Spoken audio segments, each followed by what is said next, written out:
And if you look at this stuff, it seems to point to stuff happens after we die. And then if you delve deeper into this, there seems to be some sort of a pattern.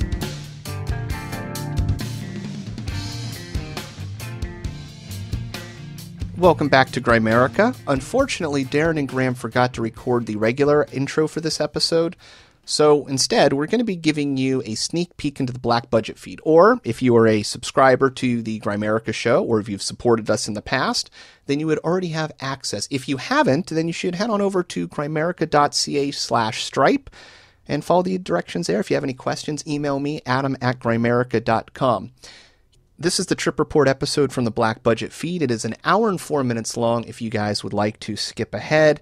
Thank you guys so much for your support. You may remember this one. It was recorded in the Igloo. Unfortunately for the Grimerica guys, that one was taken out by a police chase and has had to get shifted into Brody's spare bedroom, but they are back on track, and thankfully they get the keys to the new studio. They're going to be moving in on January 1st, and that thankfully, that's because of you guys. That's because of your support.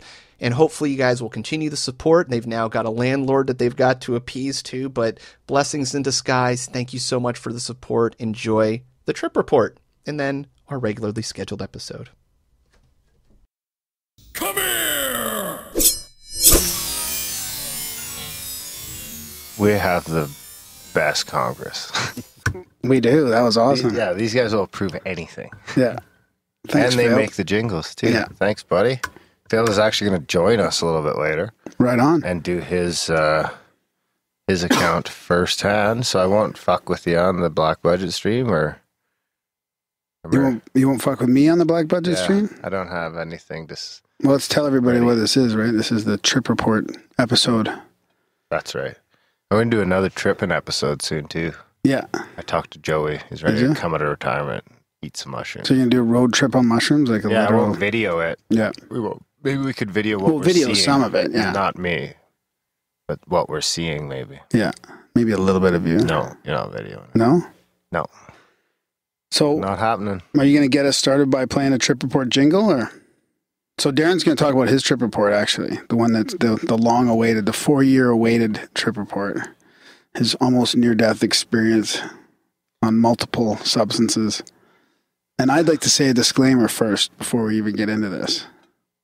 Sure. That we're not glorifying any drug use at all, although we do recognize there's healing, there's healing properties to some of this, and there's healing that can happen to some of this, but people should have sovereignty over their own consciousness. So I don't think we're for or against it, right? So this isn't to glorify it, it's just to maybe share people's experiences on this, and most of them are positive, but obviously some are negative. Maybe scare some people away. Maybe yours might scare some people away. Grimerican Trip Report. Maybe I should do the other one. Psychedelics are catalysts of consciousness.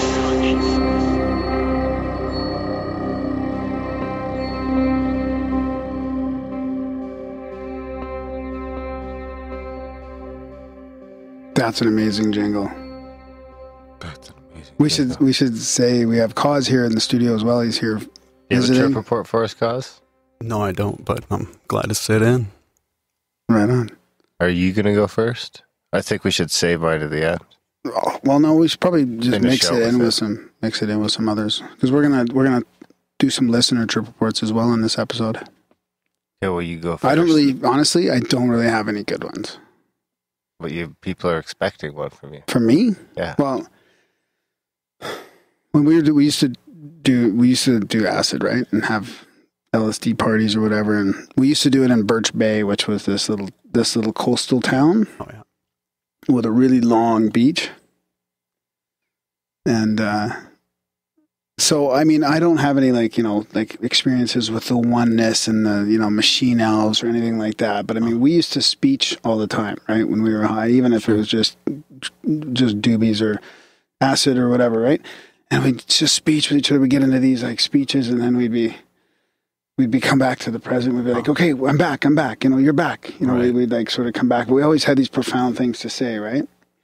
Just kind of open up your mind in a way. So we're walking out in the water for quite a while, and we're tripping out, walking out there for ages, and we end up.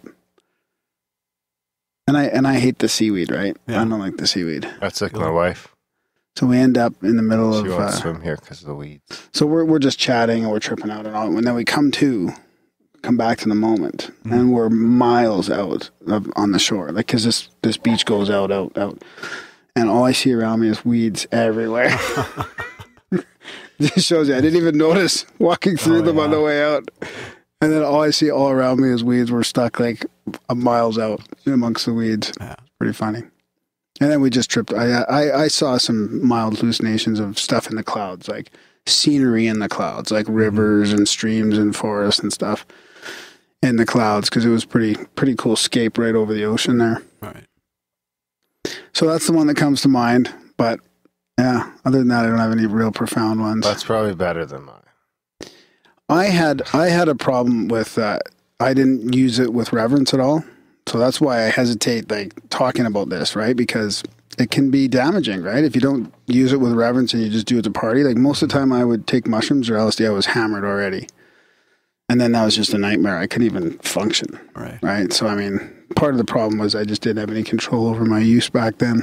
My trip report later was the same scenario. Yeah. With multiple things like being drunk. Yeah, I wasn't even that drunk, I don't think. I don't know. I was blacked out for a while. Yeah. Failed's ready, though, so we'll go to him first. Right on. So we got Failed here. Who was the creator of the opening jingle? Yeah, the jingle accoutrement. No, that would only be if we played it in between trip reports. Hey, I thought we're not supposed to hear this motherfucker ring. Does that only work on Skype, maybe? Hello? Hey, buddy. Welcome aboard. You're live. Live. Well, not live. You're live Nobody's to listening. tape, yeah. Live so we can clip it out later. Yes. Yeah. Yeah, I was going to read your trip report here on the show, but now that you're here, you can say it in person. That's great. Yeah, it's awesome. Are you on the side of the road right now? I was just about to get to my lease, and I'm at the cattle gate fence. So I just parked and turned the truck off, and we're going to do this. Nice. All Perfect. good. Yeah. Working on a Sunday. Oh. To make that money, you got to pump that oil. Pump that oil. That Hey. carbon, sweet carbon guilt. Pay that carbon tax. You got an extra load a day Yeah. to cover the tax. You'll be happy to hear the next episode that comes out. You'll be this episode probably won't even be out then, but you'll be happy to hear, being a fellow Albertan, of my CSETI experience. Probably was it probably between Red Deer and Calgary, out west, about a half hour. Oh, yeah. Yeah. Nice. Nobody cares about your CSETI, bro. Oh, Okay. that's cool. I'd do it too. Go in the fields and camp out all night and wait for UFOs. That sounds like an awesome idea. That's right. That's Graham what we just did. got It was back from a fucking beautiful. sleepover. Yeah. CSETI sleepover. He said, sleep over in the woods. Yeah. Oh, the stars were, Nice. it was bright. It was dark and bright. Stars were awesome. Oh, yeah, probably because it was a new moon. They time it around a new moon, so that it's like that. And it's a new moon today. Yeah. So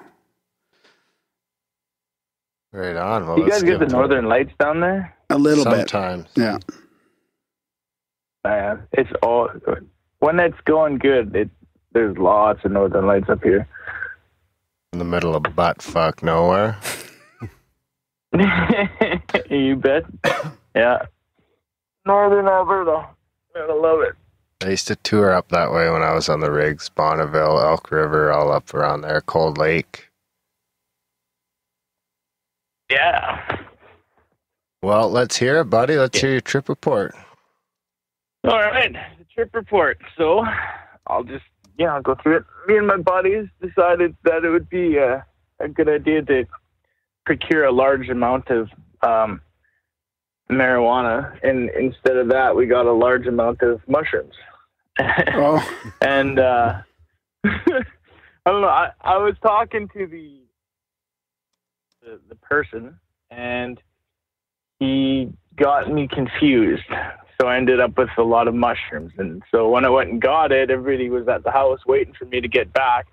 And then brought back the shrooms. I was like, well, I guess we're doing shrooms tonight, guys. And so they're all looking at me like, half of us, or most of them did it. I was the only one that didn't do any before. So they tricked me into taking a very large amount, which was, I'd say, roughly 9-10 grams of shroom. Holy shit. That was your first time? That was my first time, yeah. Super dose to me. Jump in the pool. That's a super dose to most people. Yeah, that's a super dose to the hardened veterans. Yes. Well, they made a pile and they said, well, go for it. And it was like a mountain of shrooms, so I ate it all. And then they put all of their mountains back in the pile and took out each a cap and a stem. And they're like, okay, well, this will do us. I'm like, okay, well, let's see what happens, I guess. But it's funny because they were puking up all the mushrooms and I didn't at all. Wow. Anyway, to the trip, we were sitting at the couch and watching TV, and I remember it was House, and they were it was the episode where they were taking worms out of intestines, and I could not handle that because then I started to feel worms inside me. So then we went outside, and the walls were melting in the house, so we had to get outside. And when we got outside, everything was foggy, like super, super fog. So much that when you were walking, you could only see about 6 feet in front of you. And to us, we're all like 17, 18 years old. It looked like we were walking in a video game and uncovering the map, right? So we ended up walking into a soccer field following this fence. And we got to the goalpost, and we were completely awestruck by this magnificent structure that stood before us for some reason. The monolith. And it was like a monolith or something. I don't remember a whole lot of like the sights and sounds of it because it was a lot of dose, but I remember most of it. So at that point is where the group split up, because everybody was starting to get paranoid that the police were going to come after us because there was 5 of us in a small town, tripping out. So 4 of them went back, and I didn't want to leave. So they left me there, which is great friendships, right?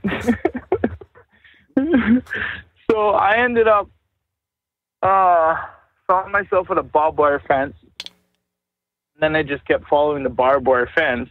When by this point I was out of town and close to a farmer's field. And I was following the border of his field, and then I ended up talking to ducks for a while. What'd you talk ducks about? were swimming around. They were swimming around me. Everybody always asks me that, like, what did the ducks say? All they said was, welcome to our house. This is our home. This is where we live. We're starting a family. Everything's cool. It was the oddest experience. Like, it was nothing profound. It was just like talking to people. And then that's when I realized I was waist deep in water and mud. So I kept walking, and I made it to a stop sign, and I was staring at the stop sign for a while, and then it just kind of turned and looked at me. And then it started talking to me, which is the oddest experience, because it was just telling me that, hey, I'm just a stop sign, and I stop people. Sometimes they don't stop. Sometimes they pile up behind me, but I can't look because I feel bad, because they should have listened to me and didn't, right? That kind of lining, I'm just, okay, that's really awesome. And then by this point, I realized where it was. I was just on the outskirts of town, which a town of 8,000 people is not that big. So I decided that I would go back to the house that we started at. And while I was walking back, I saw a police officer driving around. And to me, I was like, okay, keep it cool. He's not going to notice anything. I'm just going to keep walking. Meanwhile, I'm covered head to toe in mud. Why he didn't just stop to ask me, like, hey, what's going on, right? But he just kind of looked at me and probably thought, this guy's having a bad day, so I'll just let it be. This is like midnight. I'm covered head to toe in mud. So I kept walking. He kept driving. It was all good. I made it back to the house. Nobody was there. So to me, I was like, well, they must have had their own adventure. I don't know. I ended up trying to bake a pizza, which I put the frozen pizza box in the oven, and then I didn't turn anything on. I took all my clothes off and passed out bare on the floor, covering the entire house in mud. Well, good thing you didn't turn on that oven. Yeah, no, exactly. That's a good thing I didn't do that. But that's about the experience I had with the first time, because I think it was just so much to take in that I don't really remember much of the sights and sounds and stuff. But the second time is definitely more of a into the mind trip, which was basically just sitting there and thinking about my spot in the universe and how small I was, and I felt myself getting smaller and smaller and smaller and smaller until I felt like a grain of sand, you know. And then contemplating police officers able to arrest you and throw you in a box for the rest of your life just blew my mind. And then that's about the extent of that trip that I remember. But yeah, definitely interesting times. Sounds like fun. And this all happened when I wasn't quote unquote woken from, you know, all of this new information that we have these days. So I couldn't imagine what I would come up with if I did it nowadays. Yeah, that might be different. Yeah.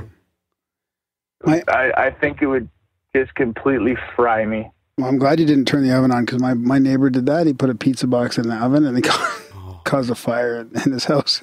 It was brutal. The pizza box was just on fire. Lit her all up. Right So on, how buddy. long ago was this? Like, how old are you now?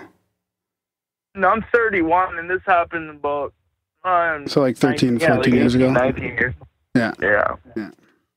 Yeah, so he was definitely a young kid experimenting more than a profound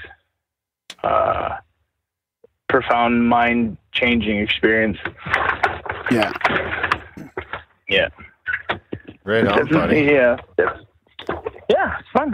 Yeah, thanks for taking time out of your busy day to call in and tell us about your trip. Thanks, fun. Well, you all crude around the province. Not around the province, just around my little 200 square kilometer area of oil. Oil country. Oil country. Yeah. Right on, buddy. Well, we'll let you get back to it. All right, I'll let you get back to your rest of the show. Okay, Failed. Have a good one, bro. Failed is out. Have a good one. Well, big thanks to Failed for coming on the show, telling us all about his trip reports. What's next? You want to read one? Yeah, I got one. Okay. Do you want to do another jingle or anything? Or do you have a jingle that we haven't heard yet? The two jingles. Is that all we have for trip report jingles? Maybe we could do like a... And now another edition of the Grimerican Goodies by the people, for the people. Get cause to read it. This is a good one. This is from you can read the other ones if you want. Yeah. This is from Ryan. And he says, I almost lost this one, so gotta make sure it gets in here. He says, hey Graham, Ryan from Kansas again. I'm sending you a copy of the trip report /synchro that I sent you, that you said you misplaced on episode 228. Don't lose it this time. Looking forward to hearing it on the air and getting some reactions. Oh, is he a... Yep. Okay. Yeah. So here you go. Well, I promised you a trip report /synchro in my previous emails pending a donation. So tell Darren I sent him $10 so he will bump up my score a little bit. And I will send more after tax season, I swear. I'm a rambling gram with synchronicities all over the web. And Aaron is skeptical about everyone and don't believe it yet. If I remember right, it gets pretty heavy, this one. So, Oh boy. So stay with us. I've been mulling this over for several days, and I think I should just put it out there and stop trying to find the right words. As I'm sure you guys know from personal experience, trying to explain a trip or a synchro is much like explaining a dream. It often falls flat and fails to convey the feeling. But what the hell, here goes. Forgive me if I ramble. Okay, the year was 1997. It was springtime, about a month before my 18th birthday, just to set the scene. I was a long-haired white kid that listened to classic rock and things like Primus, Clutch, and Alice in Chains. My best friend was a 6-foot-tall, 300-pound Mexican that listened to Method Man, Scarface, and shit like that. I converted him to my taste in music eventually, not that it matters. Anyway, by this time we had been smoking pot and taking psychedelics for a few years, and we were what I would consider fairly experienced pilots in the realm of tripping. We had at least a couple of times before eaten too many mushrooms or taken too much acid. Nothing irresponsible, but definitely past that point of ego death a couple times before this time. In our little town in the 90s, there was plenty of high-quality mushrooms and acid to be found. People seemed to take pride in the quality back then. It was a different time. So as much as we had in our possession, a 10-strip of white blotter. This is what we ended up splitting. I would guess it was somewhere north of 500 microgram dose each, probably more. And it was definitely high-quality blotter acid. This quickly became apparent within 20 minutes after dosing. As I said, it was 97, springtime, and it just dawned on me that this was exactly 20 years ago. Holy shit.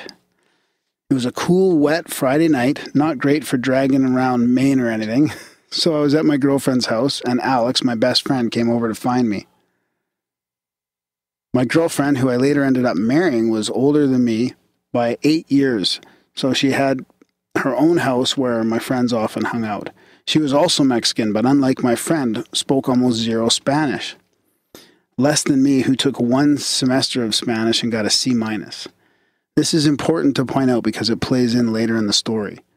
I'm not just throwing random facts out there like it kind of sounds like I know. Hang in there. I'm not trying to write a novel, but this is fucking hard. There's a lot of details at play here at the end, being more of a synchronicity at the end of this trip report. So, cool, wet Friday night, April 20th, 20 years ago.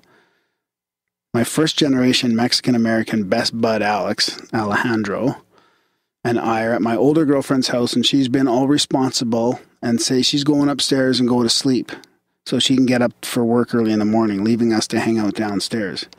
We smoke a bowl, watch some TV, bullshit a while, and sometime after 10, Alex says, okay, let's take that acid. I say, you mean the acid we brought for the concert in May? He says, yeah, fuck it, let's do it now. I say, it's a 10 strip. What about everybody else who's going to the concert? We just going to watch them all trip and be asked out? Alex says, nah, fuck them too. Let's split it. We can get more for the concert. I was quiet for a minute, having paid for it all myself, and I didn't feel guilty about doing what I wanted, but it was a little wary of taking 5 hits of what I knew was good shit. I wasn't a complete dumbass even then. But the words came out of my mouth anyway. All right, you fat bastard, let's do it then. So we did. But first we walked to the quick shop and each grabbed a gallon of orange juice because for some reason that was the thing to do at the time when you took acid. Drink orange juice. Cigarettes, random munchies, and all the necessary extras. Back to the house, take 5 big hits, smoke a joint, then wait. It's probably close to 10:30 by this point. 10 minutes in, stoned but not tripping yet when we remember the importance of setting. We were so busy making sure we collected all the other necessary gear, we weren't really concentrating on where we intended to trip so heavily. My girlfriend's house at the time was a huge old house in the oldest part of town.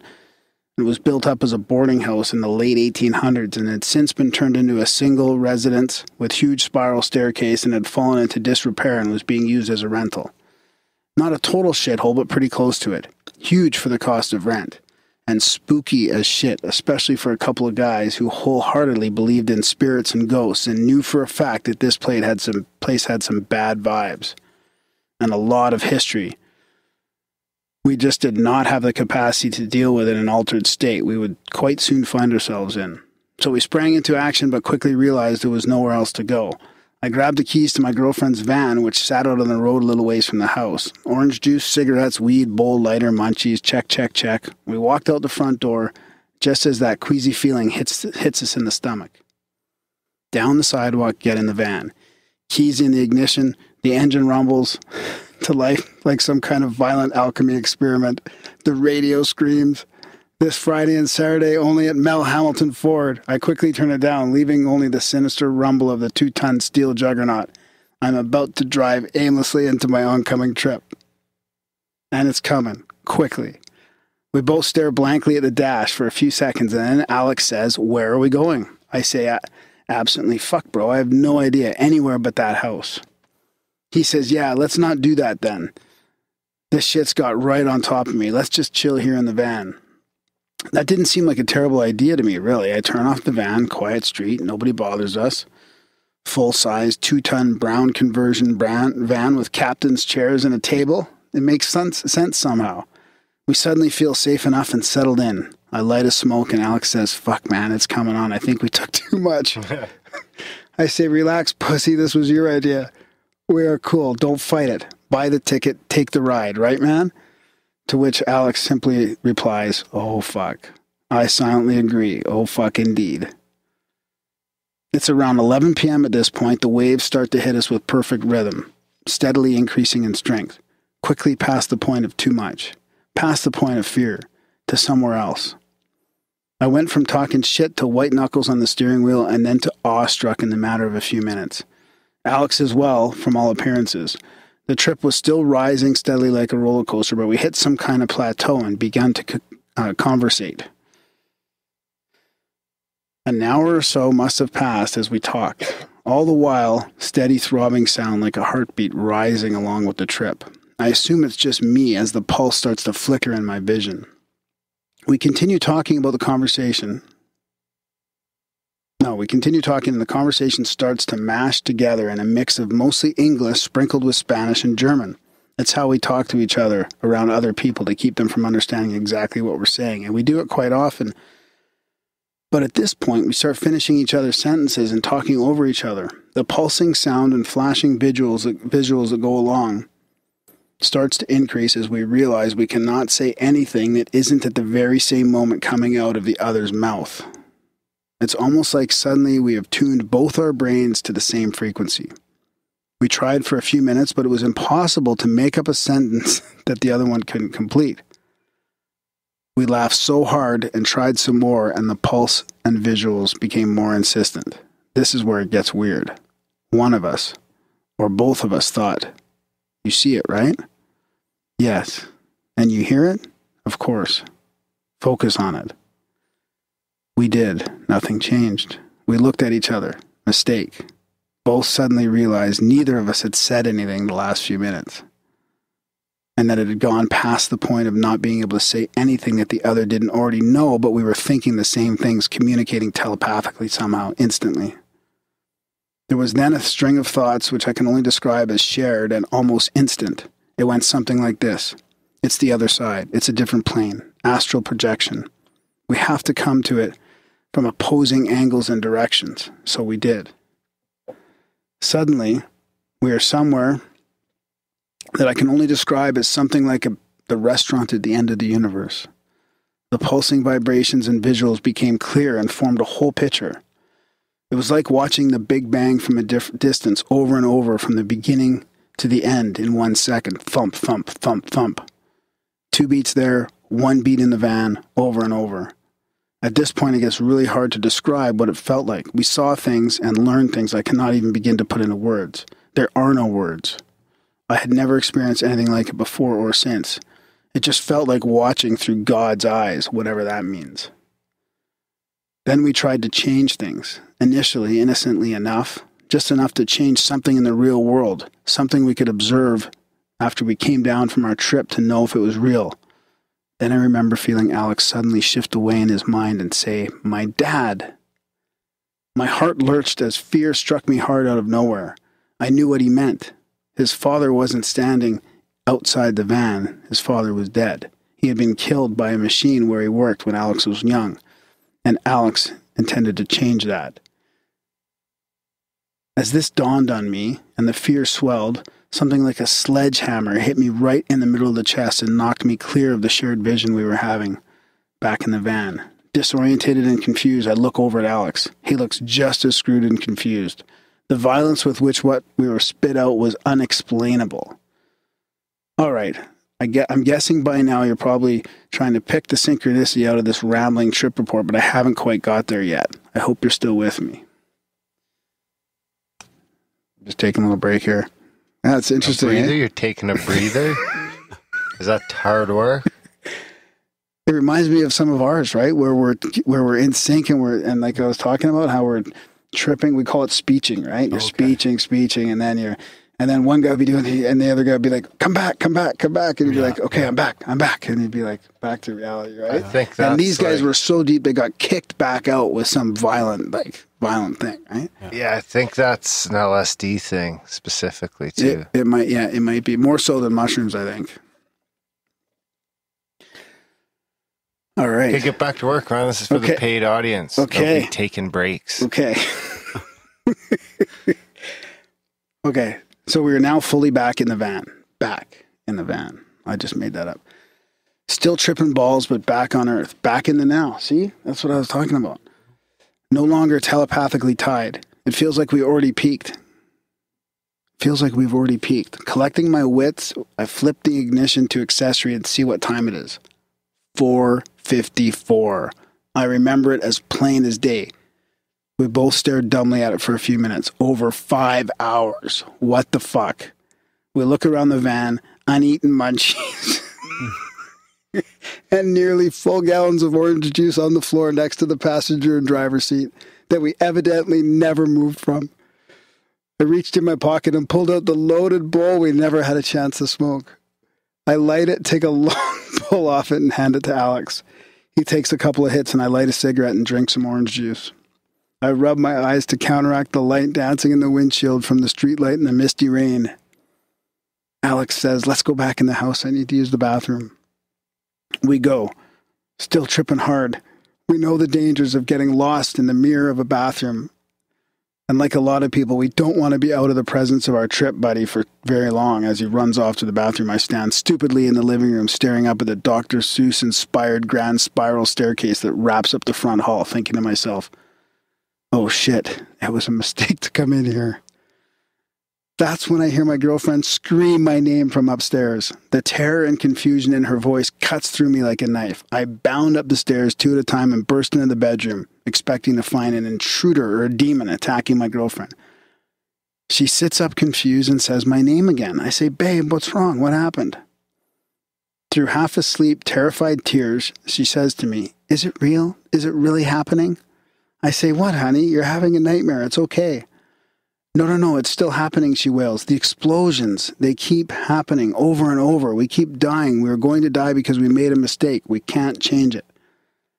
It's at this point I realized she was not really awake. She didn't sound like herself. She was describing the trip I had just experienced in the form of a nightmare. I got quiet, and so did she, and a slow scream rose up in the back of my mind as I turned to look through the doorway. Alex standing wide-eyed halfway up the stairs, just far enough to look over the landing into the bedroom. He had presumably heard everything at this point, and I told him, "Come here." He just as quickly replied, "Fuck you. You come here now." I made a gesture that conveyed something like, "Come here, you pussy," and he very reluctantly did so. I had to make sure he had heard what I heard. Then I turned to my girlfriend, who has calmed and looks like she is half asleep, and say, "Tell Alex exactly what you told me." She does, almost word for word, although with less tears and more calm in a very creepy way.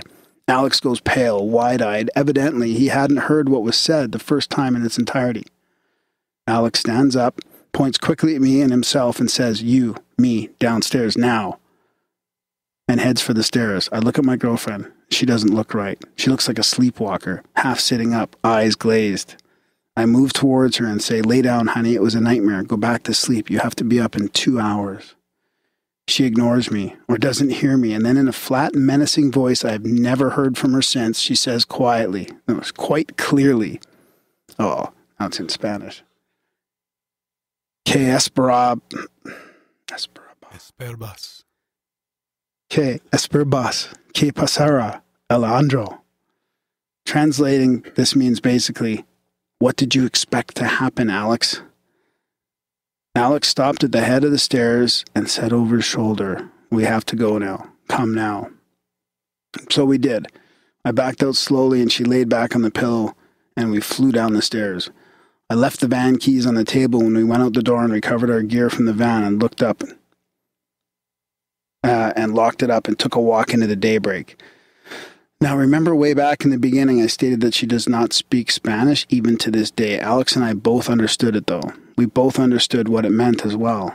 It was with her for 10 years after that. No, I was with her for 10 years after that. Half that time married to her, and in all that time and all the conversations we had about that night, I never got the impression that she was fucking with us. In fact, she doesn't even really remember it happening, except that she remembers having a nightmare like that. She didn't remember me coming up the stairs or Alex for that matter. She doesn't remember any of it, really, except for a vague nightmare. About 2 years later, my best buddy Alex literally blew his head off with a .357 Magnum. That's kind of all I have to say about that, except to say that that day, we were a lot closer, and I still miss him like a phantom limb. My ex-wife and I divorced in 2007, and I haven't spoke about this experience or really even thought about it much in depth in a long time, but the pulse is still with me in the back of my mind. I can concentrate and feel it throbbing even now. I've always been a firm believer that you don't really come back from a heavy acid or mushroom trip, you just learn to deal with it and adjust. I would say with this particular trip that's true for sure. I stopped taking psychedelics for the most part around 2000. I have taken mushrooms twice in the years since then. The last time was about 5 years ago. And I only took acid a few more times after that incident before Alex died. I have some pretty heavy trips I could give you on good trip reports on nothing like this one. I've smoked a lot of pot in the years, but I really don't do much of anything else. Don't even drink for the most part. A couple times a year, weddings, funerals, you know. So that's that. I should wrap up. I swear on my life, everything I wrote was the honest truth as I remember it, no embellishment. I actually trimmed the dialogue back quite a bit. I remember that entire trip like it was a movie that I've seen 1,000 times. I don't really expect a serious rating or even for you to read this train wreck on the air, but if you do, thanks in advance for sharing. Ryan from Kansas. It's a pretty tough one to rate. Yeah, I don't think you need to rate it. Huh. I mean, it is, it's pretty crazy how if he was that connected with his girlfriend that she picked up on all that. I mean, and they're in this other dimension and maybe she's in her dream, which is somehow connected to that. Like it gets pretty. Or they're sucked into her dream. Yeah, or that. Yeah, through that connection, it's pretty crazy. But I can see how they would be, you know, finishing each other's sentence and somehow like almost like they were vibrating at the same frequency and connected somehow. Yeah. Cray. Yeah, and I love the part about how 5 hours has gone by and they didn't even touch their shit. Yeah, no kidding. Yeah. It's now good to go. Yeah. Right so, yeah. Thanks, Ryan. Finally got a chance to read that monster. Yeah, that was a good one. Yeah. Is that all you got? No, I got some more, man. I got, I got a couple big ones here, too. I'll get into mine now. I know I get it out of the way. Okay, let's do that. Yeah, give me a break. So it must have been like 10 years ago now. Pretty close to. And definitely no reverence behind it. We were partying. And I wasn't even planning on doing any acid or LSD or whatever. I had some ecstasy. And I had to get 25. That was the minimum I could buy or whatever. So I was like, okay, whatever. They were cheap enough. 25 what? The hits? Yeah. Of ecstasy. Right. And so me and a couple buddies are like, okay, well, we'll take a few of these. We'll head down to the bar. So we took one each and wasn't kicking in and the cab was coming. I remember we only had one drink. I had one drink of spiced rum. We're drinking that and the cab's coming, it's not kicking in. We're like, oh, try crushing one up. So we crush a couple up. And my one buddy's like, no, he's not having any part of it. And the other two of us are like, okay, well, whatever. So we try sniffing a little. We heard it kind of kicks it in faster.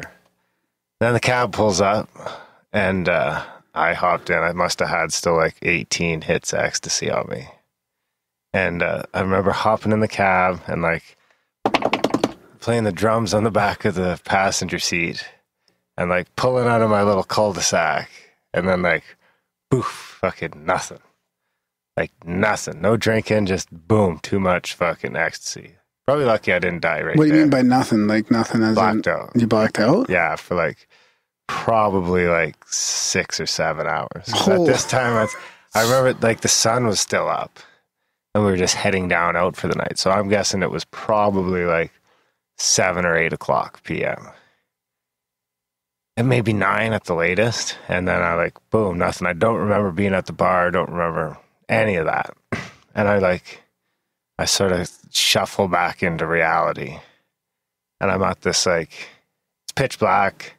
I'm in this like living room at this house party, crazy techno playing. And there's like, I don't know anybody. Not one person. What about the people you went with? They're gone. They're so gone. This is when you came to? Like, Yeah, so you come to the moment. So this is him coming back. Yeah, fade in. Did you hear? You ever heard that your soul leaves your body? Like that's actually your soul. Like when you go blackout. I just heard a podcast yesterday or today about that. Talking about that. And they say like when you get blacked out, that's your spirit or your soul like going, fuck this, I've had enough, like and leaving, and that's you, like and who knows if you get taken over or whatever, but just lost time. You're too fucked for your soul to even stick around. So it's probably like 2:30 in the morning anyway at this point. So you come to, you're back to the moment at this party. Yeah, and I could turn on, and I'm sitting there with a couple of people, and this girl has acid, and she's like, and I like come too, and I like look down at my hand, and I've got a couple hits of acid and a couple hits of ecstasy in my hand, and we're talking about how we traded. I just gave her my last 2 hits of ecstasy this was my last 4 hits ecstasy, and she had 4 hits acid, so it was called candy flipping. So like just as I come back in reality, I'm like, pop. All of it or what? Yeah. Oh, yeah. But well, 4. I had 2 hits acid and 2 hits E. Both in the same thing? Like in the same mouthful? Yeah, and then I'm like, as I'm waiting for this shit to kick in, I'm like, okay, trying to get to know my surroundings. And I guess I had met all these people at the bar because I was just handing out ecstasy like candy. Yeah, exactly. That's how you get invited hey, back. what's ecstasy? Nice way to make friends. So yeah, and then I remember like going around and having some conversations with some people, and I'm like a little celebrity almost because I was giving everybody ecstasy, so everybody loves me. And they're all just tripping, kind of getting going on some ecstasy. And I remember, so now the acid's starting to creep up on me. And I'm certain that all these people, it starts turning on me. I'm like, okay, all these people, they're up to something. They got me back here. It's there's something fucking up. And that's the bad part about the acid, right? Is it gets you that paranoid, like you can get that paranoid thing going on. Yeah, so I'm like, fuck. I'm like, what am I going to do? They're going to get me. And I remember it took me like an hour, and people were like, you okay? And I'm like, you okay, bro? And I'm like, yeah, man, I'm okay. And I'm like, fuck. And I'm like, just like beside myself that these people are going to get me. And it's just like, probably these are the nicest people. The funny thing is I've never seen any of them since. 2 of them I ran into at a bar one time, and we talked for like 2 seconds, and that was it. So no like relationships were formed or anything like that. So I start thinking, it's all like coming at me again. And I'm like, holy fuck. I'm like, these people are going to kill me. I got to get the fuck out of here. So I'm like, how am I going to get out of here?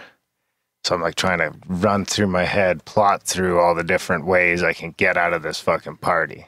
And I've already like scoped out the porch, figured out where my shoes are in the pile. And so like finally the guy I'm talking to is like, you okay, man? I'm like, yeah. He's like, okay. I'm just going to run to the bathroom. And I'm like, okay, this is my chance. And buddy like gets up, and it's like the song stops playing at the same time too. And fucking like this guy gets up to go to the bathroom. So he hits the hall. I like get up and I like run to the porch, and everyone's like looking at me, and I like grab my shoes, and I don't even fucking like stop to put them on. I just like look behind me, like, and I'm like out the door in my fucking socks. And I'm fucking down the road, man. I ran fucking probably like 3 blocks before I stopped to even put my shoes on. Don't even know. And I'm like, I realized I don't even know where the fuck I am. Like, what part of the city? And it's like, it's going to take, this is before smartphones and shit. Mm-hmm. So I'm like, I've got a flip phone in my pocket. That's it. And I'm trying to figure out. Actually, you know what? At that time, I don't even think I had a cell phone or my cell phone was lost because I couldn't call a cab. So I'm like wandering around and I'm trying to figure out if I have any money. Luckily, I've still got my wallet and I figure out, you know, I'm somewhere in the southwest of Calgary. So I'm like, okay. So I walk for what seems like an hour before I get to like 17th Ave where there's some like taxis or businesses or phones or something. And the sun's like just starting to come up and I'm like, wow. And I remember like I flagged down a cab and we're like driving out. I lived way out on the east side of town. So like driving out 16th Ave. So there's no lights or anything. And you're just heading in this, the sun's just coming up in this crazy purpley sort of fucking sunrise, psychedelic sunrise. And I got home and I'm like, get that for a few minutes. I get that feeling of relief that I'm safe. Okay, I made it. And then I'm like, holy fuck, I shouldn't have taken all those drugs. Because it's like, all this has transpired in like an hour. So like my shit isn't even, I'm not even at full speed yet. Yeah. So then I like go into my room and slowly slip into full speed. And I was certain, I'd certainly convinced myself that I had fucking taken too much. And you're going to OD. And this, because the ecstasy scares me especially, right? Right. And I was either A, going to OD or B, and so I like sat in the fetal position in the corner of my room there for like 12 hours and waited to die. And then, it was like way later. It was like 10 o'clock that night. My roommate found me like sketching around the corner looking to see if anyone was there to go get a drink of water. He got some food into me. Yeah, I never ate acid again. No. I've never have. No. So I think that was almost a warning to me. Like, if you fucking do acid again, something's going to go wrong. You got to, or something. I mean, it was probably telling me to quit drinking because I ended up in the hospital a couple times after that because of my shenanigans with alcohol and drugs. Right? Yeah. Because that was before. That must have been that was 10 years ago probably. So that was before I had a family or kids. You know, I was still in my early 20s. Yeah. And then, so, you know, now I've quit and all that stuff. Yeah, that could have been a heads up. But it probably would have benefited me a whole lot if I would have, because I was probably 3-4 years before I did, and I probably could have done better to quit then. Yeah. Yeah. Huh. Insane. Actually, I haven't done either of them since. So did you think I've never like done ecstasy again? You just thought you were going to die? You're like, this well, is at the it? time I was doing, you know what it probably is? At the time I was doing a lot of ecstasy too. Right. And since that night, I haven't gone near either of them again. Yeah. So it could have even been the LSD telling me to stay away from the ecstasy. I don't know. Yeah. But it was a crazy enough experience that I've never gone near. Yeah. It's like that thought in the back of your mind. Yeah, exactly. It's always there, right? That feeling of fucking. But then the next morning, I had that. The next morning, I didn't get that feeling of productivity either, like I used to, right? Like when I'm coming down off acid, usually at my 10 in the morning, I'm doing laundry, like running some experiments, and no experiments, but I can be multitasking at an incredible level. Yeah, with just the right amount of LSD left in your system. Yeah. Yeah. But maybe microdosing gets you there all the time. Yeah. Who knows? Yeah. Like I say, I've never done either of them again, and I probably never will. I will do mushrooms again, probably soon. I'm ready for my pilgrimage. Yeah. My annual pilgrimage. It's been a while for me. A bunch of fucking magic mushrooms. We got some pretty crazy ecstasy bad trips as well, where my buddies and I had to just get out of the bar and walk around downtown or wherever we were. I remember in London, just having to walk around the streets because we were just, too messed up to deal with anybody. Fucked up.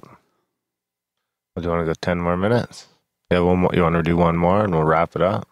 Yeah, man. I got this one. You take a look at it, see if it's too long. Just go. All right. Just go by. All right. So this is from Eric, another supporter of the show.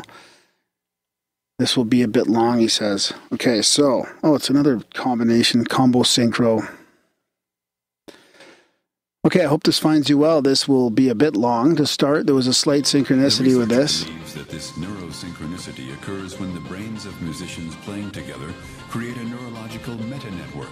According to her, the phenomenon can be described as a kind of communal brain. That would have been a good jingle to play for the last one. Yeah, totally. Okay, where am I here? I've been meaning to send you this trip. So this took place, I've been meaning to send you this trip report that took place on July 3rd in Metamora, Indiana. Just hadn't had the time. So I started listening to the Neil Kramer episode, and lo and behold, there's an LSD trip report. So I figured I better go ahead and send in mine too. Not that I expect it to be read on air, but for your guys' genuine interest. The town in which we took these established in 1838, specifically as a canal town.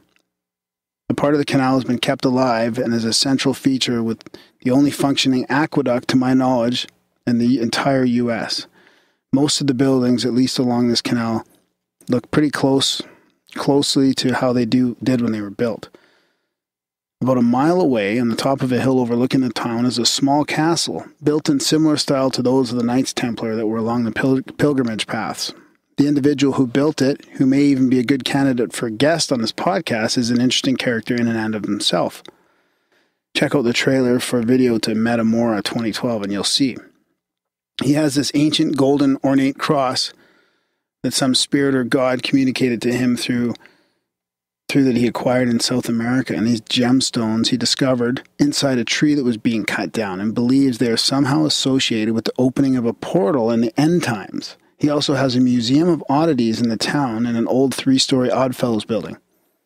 It's a very artsy historic town, and the Masonic Lodge that I was worshipful master of in 2015 is also in this town, right along the canal. However, I live about 15-20 minutes away in the town beyond the canal, in between the town and the castle. There's a river with a big rocky beach area. Okay. My wife and I had taken ours before we left the house so as not to be carrying it on us. They were gel tabs. She had 3 while I had 5. I'd been listening to a lot of Terence McKenna and Graham Hancock and asking the universe, God, energy, whatever term you wish to call it, for guidance, to just show me the right path, and I would do all it took to accomplish it. I believe strongly that entheogens are sacred ways to connect with the other or spirit, and the removal of these sacraments from religion has caused a spiritual drought within the world's major religions. We got to the town, met our friend, and drove over to the entrance to the stony beach, and it was kind of down in a bowl. The full moon shone brightly above us, and for the night before the 4th of July, usually lots of fireworks and big booms, it was extremely quiet. We didn't hear one explosion the entire night. We got to the stony beach and I was feeling it coming on. Our friend lives in this town and had just taken 5 before we drove to the stony beach, so it hadn't started taking effect.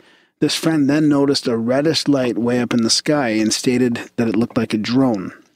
To my wife, a plane, and to me, a star. The odd thing was that it was moving left and right, up and down, but never out of a small area. Stars don't move like this. Planes don't do that, and I've never seen a drone move like that either. It was fluid-like in its movements and seemed as though it was messing with me purposefully because it knew I was on acid, and if I tried to tell anybody, I'd be likely they would assume I was hallucinating.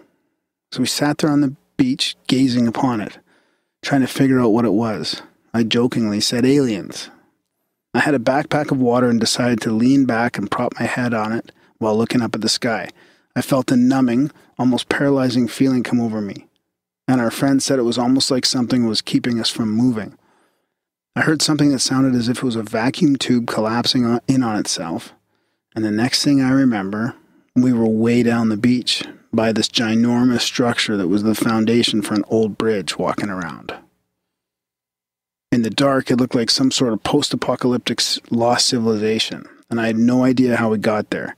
My wife assumed we walked, but the more she thought on it, she honestly didn't know either. Our friend just said we must have walked, and didn't really seem interested in the alien hypothesis, or at least not seriously.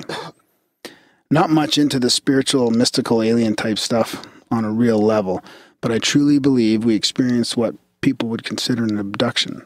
I didn't have my phone, but the moon had moved a considerable amount between sitting there and over by the bridge foundation, so that was the first part. A little later, at the same beachy area, sitting again but looking at the moon, I was meditating. All the lights in the sky seemed to be pulled towards the moon. It got brighter and brighter till my eyes rolled back in my head, but I still saw the light. It continued to intensify until 4 golden triangles with some sort of hieroglyphs came out of the top of it and folded around the light, encircling in a sphere. My line of sight was inside, the now golden shiny foil-like sphere working as a mirror to further intensify the light. I had to look at the golden foil sphere and not directly at the light. When it finally got bright beyond imagination, my sight broke through and I saw this being that looked almost like an amoeba. It's hard to describe. The closest picture I could find was the flaming eye from Tool artwork, which I have attached. If I tried to gaze... From Tool the Band? Yeah. If I tried to gaze directly at it, not through the golden reflection, I was booted out and had to start over again from the outside. It came across that this being was the creator. A creator, some form of God. I can't say for sure. It was almost as if it was almost shy, but not quite like that. It wanted all to seek it and know of its creation, but on their own. It was the focus of all vibration, of all light, this one point, the all. On a side note, while this was occurring, my jaw was vibrating, which produced a sound out of my mouth, like a wom wom or Amishness. But I was doing it myself, I just noticed it. So maybe there was a device created that could be placed on our jaws and vibrated at whatever rate that was. Maybe we could all see it. Or maybe it was something to do with the Om from ancient India. At one point, my wife and I were 100%, no questions about it, able to telepathically communicate directly. And at one point, all three of us were not directly communicating, but indirectly, the same ideas or thought information seemed to be playing out in our head, like movies. Before this, for quite some time, my wife and I had been asking the universe, God, for direction in life, and I had assured her that I was shown the path. I would do everything I could to follow it. Well, when we walked back to our friend's house, I unlocked the memories of coming to this little town as a child with my grandmother on my mom's side, and I noticed how the aqueduct was in major need of repair. The canal is low, the windmill is bogged up, and there are lots of old things that need repair that seems like everyone is just waiting for someone else to do it, partially because the old guys know, and some of the people have now passed on. So there were 2 old abandoned buildings that seemed to stick out for us. So I was all fired up that the state had let this happen to this nationally registered historic site. And even more so that the Masonic Lodge I belonged to had allowed this to happen. I was determined to speak with people who would speak with the Grand Lodge people who knew state government people to get this fixed, or at least try something. 2 days later, I inquired about these things. The canal stuff was being fixed. It was just slow process, and the 2 buildings had been sold maybe a week earlier for only $5,000. However, there was another building for sale on land contract. We looked into it, put all our efforts toward getting a loan for that down payment, racing against several other parties, and we were able to get it. We feel this is part of our path, where we shall open our healing center and live up top. It was built in 1856. It's in great shape and is right on the canal, in one of the most prime locations possible. We were able to get the ball rolling, see the house, get the loan, I have no credit at all, and sign the initial paperwork within 4 days.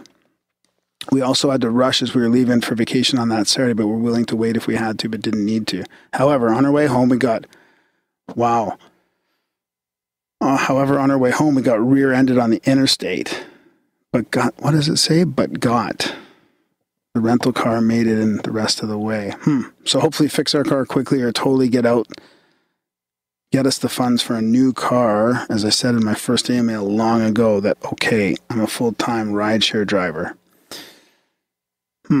So we know how it all worked out, though. Maybe send us some good vibes and blah-blah-blahs and all that. Thanks, Darren and Graham, and sorry for the length. Eric. So I missed that last part, but I think it was in regards to his other email to us. which I would have read. So, very interesting, eh? Yeah, I like it. What was I going to say there about that? Something profound? Yeah. I doubt it. No. Somehow I doubt it.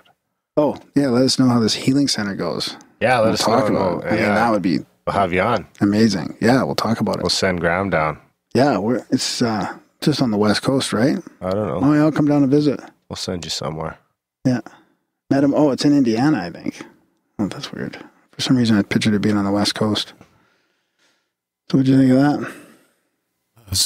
I dug the synchronicity once again with the everybody's the telepathy minds stuff, connecting. Yeah. Getting the wires crossed. And again, the time slip. And the blackout. Wires right. Lost time again. Yeah. Yeah.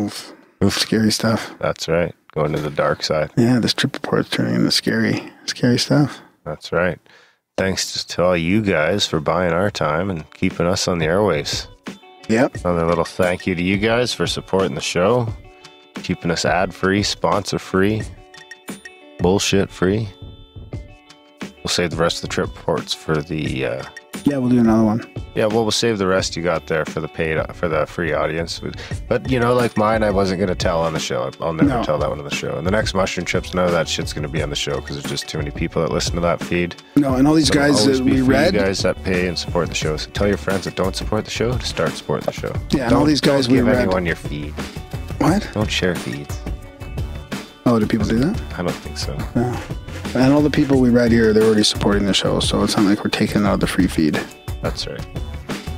They're the best. Got anything to add, Cos? Just thanks for having me on. You didn't say much. Thanks for being here, buddy. Yeah, anytime. Yeah. Anytime, seriously. You can come on the show once in a while if you want. We'll find something for you to do.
All right, so tonight we've got a special episode. We've got Kyle Cheveldayoff with us from Victoria.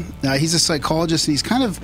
We were introduced by email through sort of a Canadian like CE5 network of people, and you guys have heard us talk about that a lot. He's been studying metaphysics as well and looking into the law of one stuff, which we're going to talk to. So thanks for coming on the show, Kyle. Yeah, happy to be here. Thanks, guys. Yeah, it's great to just hook up with somebody that we've met through like interests, and now we get to talk about it. And I mean, I was just reading back through your email that you sent me, and you were actually, I forgot about this, but you were kind of requesting, like, help me get this word out. But when I read that email, I had like shivers and everything. I was like, I got to just see if I can get Kyle on the show. Like, so yeah, thanks for coming on. No, hey, happy to do so. And it's kind of funny because just in the last year, I'd say I've been approached a handful of times to do stuff like this, and I've been kind of putting it off, and so I'm glad that this opportunity came forward because you're the first time. Awesome. So, well, we like being the video. That's good, man. We like being the testing ground for people. We're fine with that. Graham is a testing ground for all sorts of things, I'm sure. Yeah. They like using me as a guinea pig in all kinds of ways. So you guys haven't CE5 together yet? No, we haven't. No. What's the problem? That's okay. We'll keep Just talking. keep going. So Kyle, let's start with that. Maybe the CE5 stuff. I mean, I've been doing it for quite a while, but I haven't like steadily except for the last few years. But I have noticed like a shift in it. I mean, do you want to talk a little bit about your Victoria group and some of your experiences in that, and then we can get into the Law of One stuff later? Yeah, I don't mind at all. I mean, it's all linked. Yeah, it is. Yeah. It's all part of the same package, that whole thing called consciousness. So, to be honest, I knew nothing about CE5. I knew nothing about the meditation protocol or the intention behind it until I watched Unacknowledged. Yeah. Last summer, last spring. And I assume you guys have seen that pretty obviously. Yeah, I've seen it. Yep. I don't think Darren has, but I saw it. I've seen part of it. Yeah? Yeah. I've seen most of it till the real crying started, and then I just had to. It's too much. Oh, for that's me. right. Yeah. I actually tweeted Richard today or Steven today. I tweeted. Yeah. Yeah, we kind of like, I'm sort of more of the UFO C5 guy, and Darren's kind of more of like, he sort of plays like he's not as interested in stuff like that. It's kind of, you know. I'm going to drag him out one of these nights. He says I'm not allowed to come because I don't believe. Is that bullshit? Yeah. If you don't believe, you're not going to see anything. Okay, so there you go. Thanks, Kyle. But then you could put on that scientist hat and try and say that means it's not real. Exactly. But if someone else is seeing it and it's real, yeah, it's like two people being in a situation and one person goes, "Whoa, this is scary, man," and the other person goes, "No, it's not." Are you going to say that one person didn't feel fear and the other person should? You know, like sometimes these situations seem like they're supposed to be really objective, and they can be for certain people that are tuned into it. Yeah, it gets into quantum physics too, the observer effect. Yeah. Well, Darren is more ready than we think. I mean, they've been requesting that you go out. Like Celia and them have been requesting your presence lately. So I'm like, I'll get him coming. Like, I mean, Darren's, in the winter you want. It's not like you're a non-believer or anything like that. He's just. Sometimes it's hard to tell if he's playing it up for the show or not, or if he's really just a dick about it sometimes. Well, let me put it this way. So I started watching that Unacknowledged video, and I knew nothing about it. I just stumbled across it on Netflix. I didn't even know who Dr. Stephen Greer is. So I started watching this, and I'm interested in UFOs. I've watched Ancient Aliens since, I think, the first episode. Have you guys watched that show? Yeah. Yeah. Yeah, it's fantastic, eh? And yeah, I met Tsoukalos. We met Tsoukalos. Yeah, we met Von Daniken. That's kind of part of the reason we started this podcast. That's how we kind of met and started talking about stuff, was Ancient Aliens. So yeah, that's honestly where it started for me. You know, I was involved in meditation and some of that stuff before that, but when I started watching Ancient Aliens, it was just interesting, right? You'd see some stuff that you thought you knew before, and then you start seeing it differently or hearing it from different angles. And then you hear multiple people talking about similar things from different angles, and you start to go, geez, if this is possibly true, I want to know some of this. And that's essentially CE5. Last summer when I watched that documentary, I watched Stephen Greer's stuff, and I thought, is this guy out to lunch? Is this guy a quack? You know, is this possibly true? And I watched the documentary with an open mind. Some of it I already knew from watching Ancient Aliens and following some David Wilcock stuff. And I thought, interesting.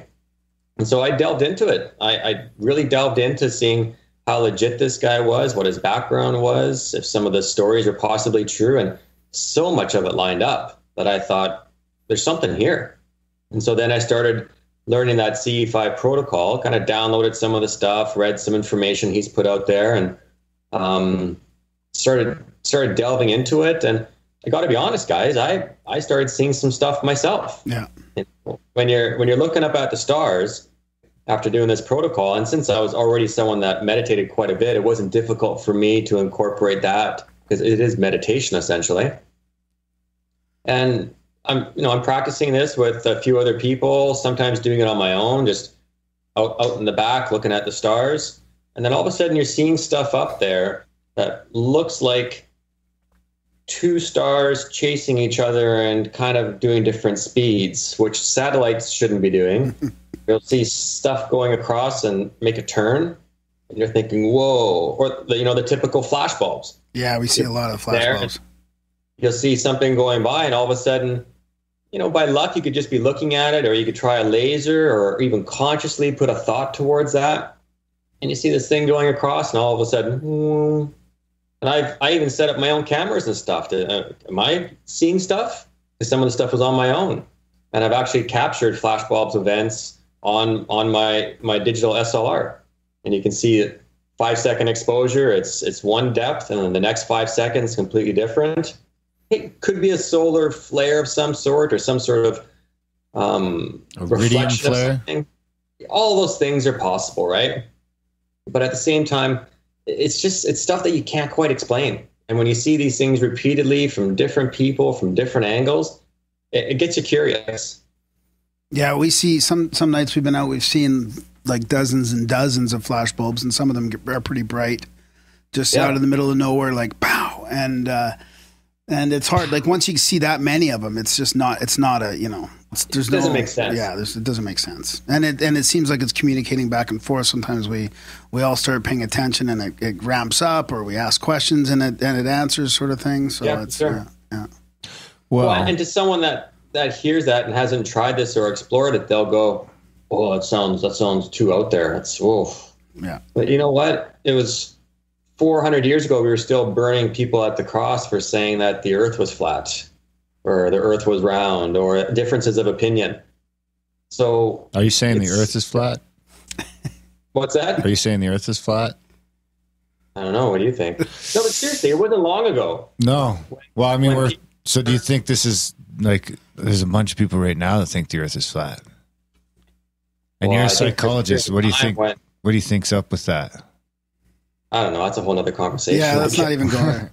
It's just bring up a can. Well, Graham is shape agnostic, so I hope those people aren't flying too much.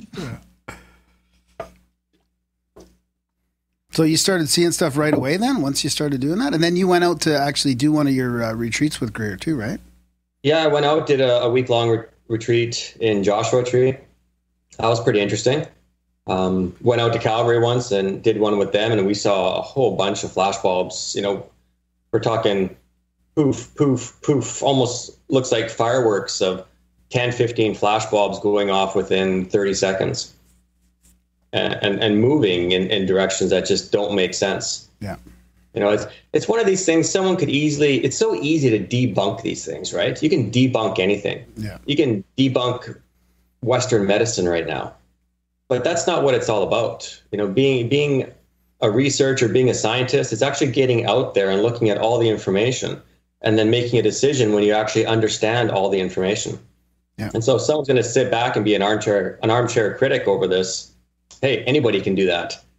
But to actually get out and try this stuff and learn the protocols and see just what the potential of consciousness is, that's where it gets real. That's where it gets interesting.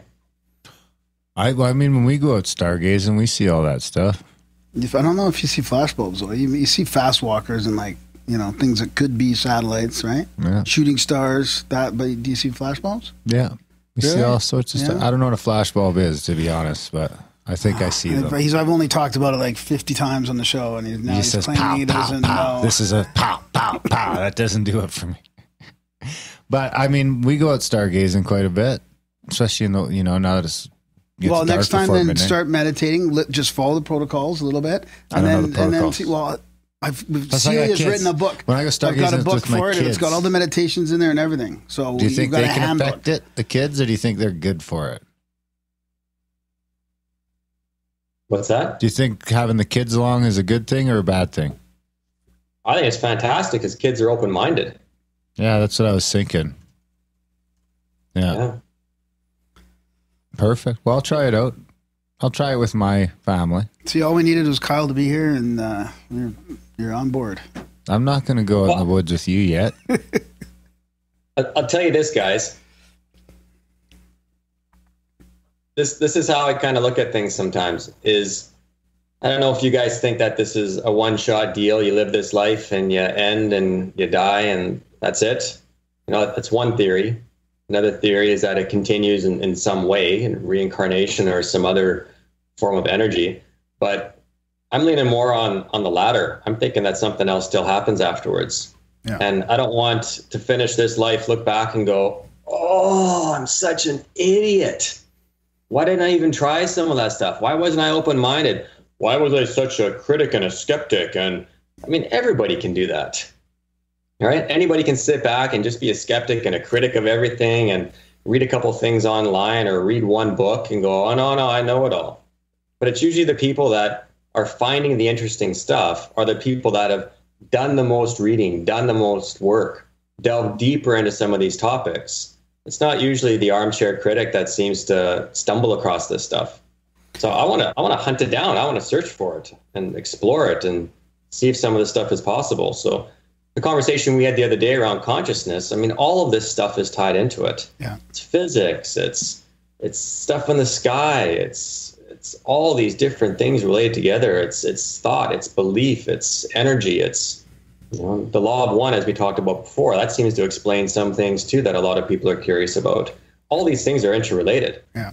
And the more that you start to learn this, you get hungry to go, well, I wonder if that's a possible angle too. So then you explore down that avenue, and you may or may not find something, but you just don't know until you explore it. Sometimes I wonder if that's kind of like just part of the simulation, where it's like the more of these sciences we find and the farther we go down them, it's just going to keep coming up with stuff, coming up with stuff to keep you busy, kind of like, I completely agree. The difference with that, though, is that's the physical. We sit here with all this science and we focus on the physical and the mathematical, physics, observable information that we go deeper and deeper and, down to the atomic level and deeper than that. And we'll keep finding stuff. But then there's the metaphysical. Everyone believes in metaphysical. Otherwise, prove to me where love is or fear is. Prove to me where depression is or anxiety is. I mean, to me, that stuff actually lies in the metaphysical because we don't fully understand it, and it's all energy-based. Yeah. And so if we start to seek deeper into the metaphysical and start going down those rabbit holes like we do in physics with the observable or mathematics with the stuff we can calculate, if we get away from the physical stuff and going deeper and deeper down that and focus on the metaphysical stuff, we're going to find more stuff too. Any chance it's dangerous? Probably. Yeah. In what way do you think, if you had to speculate? You don't have to speculate, but I'm asking you to. Yeah, I could speculate. And I think I would. The best way I've heard that explained is through the law of one. So, yeah, and keep in mind, if I talk about law of one or some of these other areas, I'm only giving my perspective on something else I've read. I'm gonna have, as the law of one would talk about, a distortion of anything I hear. And, we're talking about CE5 all a little bit different right now. But CE5 is this protocol. So whatever we're talking about here, I'm just putting my spin on it. I'm putting my opinion on it. And there's no real right or wrong to that. It's just the way I look at it right now. And that could change. But if you look at the law of one information and what it seems to say about negative and positive, is that in general, out in the cosmos, generally everywhere, the real negative energy, the real negative entities, if you will, the people that are on that real hard negative path, is about 10%.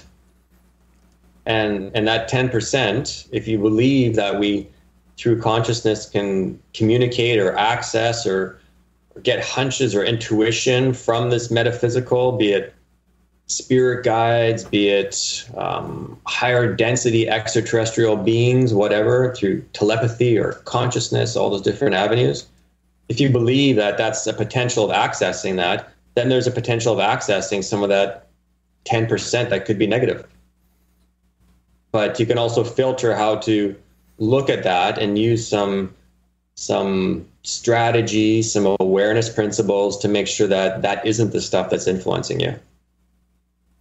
Yeah, like part of the CE5 protocols is really love and compassion. Like your goal is part of the whole meditation, part of that is to bring down only love and what's best for us, at the highest level, like that kind of thing. Yeah, exactly. That's how I'd get you. So you mentioned reincarnation, and I was wondering and I've thought about this a lot, if you're talking about how let's say you increase your consciousness or your level of awareness in this life, and you think if you reincarnate in the next one that you kind of, that will evolve with you, and let's say, it's somewhat easier to be aware of that in your next life, like would that awareness evolve as you go along? Because, the thing that is disappointing me for reincarnation is coming back and not remembering any of that again. Like, but I feel like the spiritual teachers have evolved, and even some cultures think they're coming back, you know, again and again, and they're becoming more aware as they cycle through lifetimes. Yeah. You think that's possible? Would explain 7 billion fucking humans. Yeah. Because we just can't figure it the fuck out because we're fucked. For lack of a better term. Well, right now, you know, right now seems like a time when most people are coming back to give it another go. You know, it's not like, it doesn't seem like a lot of people are finishing right now. You know, if I look around the world, it doesn't seem like, you know, I would say put it at, I don't know, 1/10 of 1%. Do you think you'd make it? I don't think I'd make it. Well, I guess it depends what you're basing it off. That's right. You're your own worst, harshest critic. I just think if you start believing and looking into the stuff that Kyle's talking about, and you're going out and looking at the stuff, and you start believing in reincarnation and acknowledging it, and when you come back, I think it's gonna be easier for you to reach that level. It'll be like a sort of a fast forward to that level again, and the more you do that, the easier it gets as you evolve. Well, if I can give a couple comments on that from my perspective. So, one, about the whole reincarnation thing. I did not grow up thinking about reincarnation. I grew up atheist. Didn't resonate with anything. But as you delve deeper into this stuff and you start to think about it more and meditate on it more, I've kind of come to the conclusion that the best running theories right now are either that this life is over and we're dead and that's it, or there's other possibilities. I'd rather lean on that there's other possibilities. And if that's the case, it seems to relate to consciousness somehow. So then there's all these different areas of consciousness. And then if you look at some of the work out there that's seems to talk about the same thing from different angles. You know, you could look at some Egyptian history and philosophy. You could even look at the Vedas or Hinduism, Buddhism in some ways. You could even look more recently at Law of One. You could look at kind of the similarities in some religions instead of just the differences. And if you look at this stuff, it seems to point to stuff happens after we die. And then if you delve deeper into this, there seems to be some sort of a pattern that through these theories that we are consciousness that enters into this physical body at some point in utero, or possibly at birth, and we come here to Earth to have this experience of physicalness, this experience that we are going to get so caught up in physical. You know, that Law of One would say we are a mind, body, spirit complex, because we have a mind, a body, and a spirit, which we don't acknowledge all that much. But this body, this physical part, is what we get really caught up in. And our mind focuses on that body part instead of more of the spiritual part.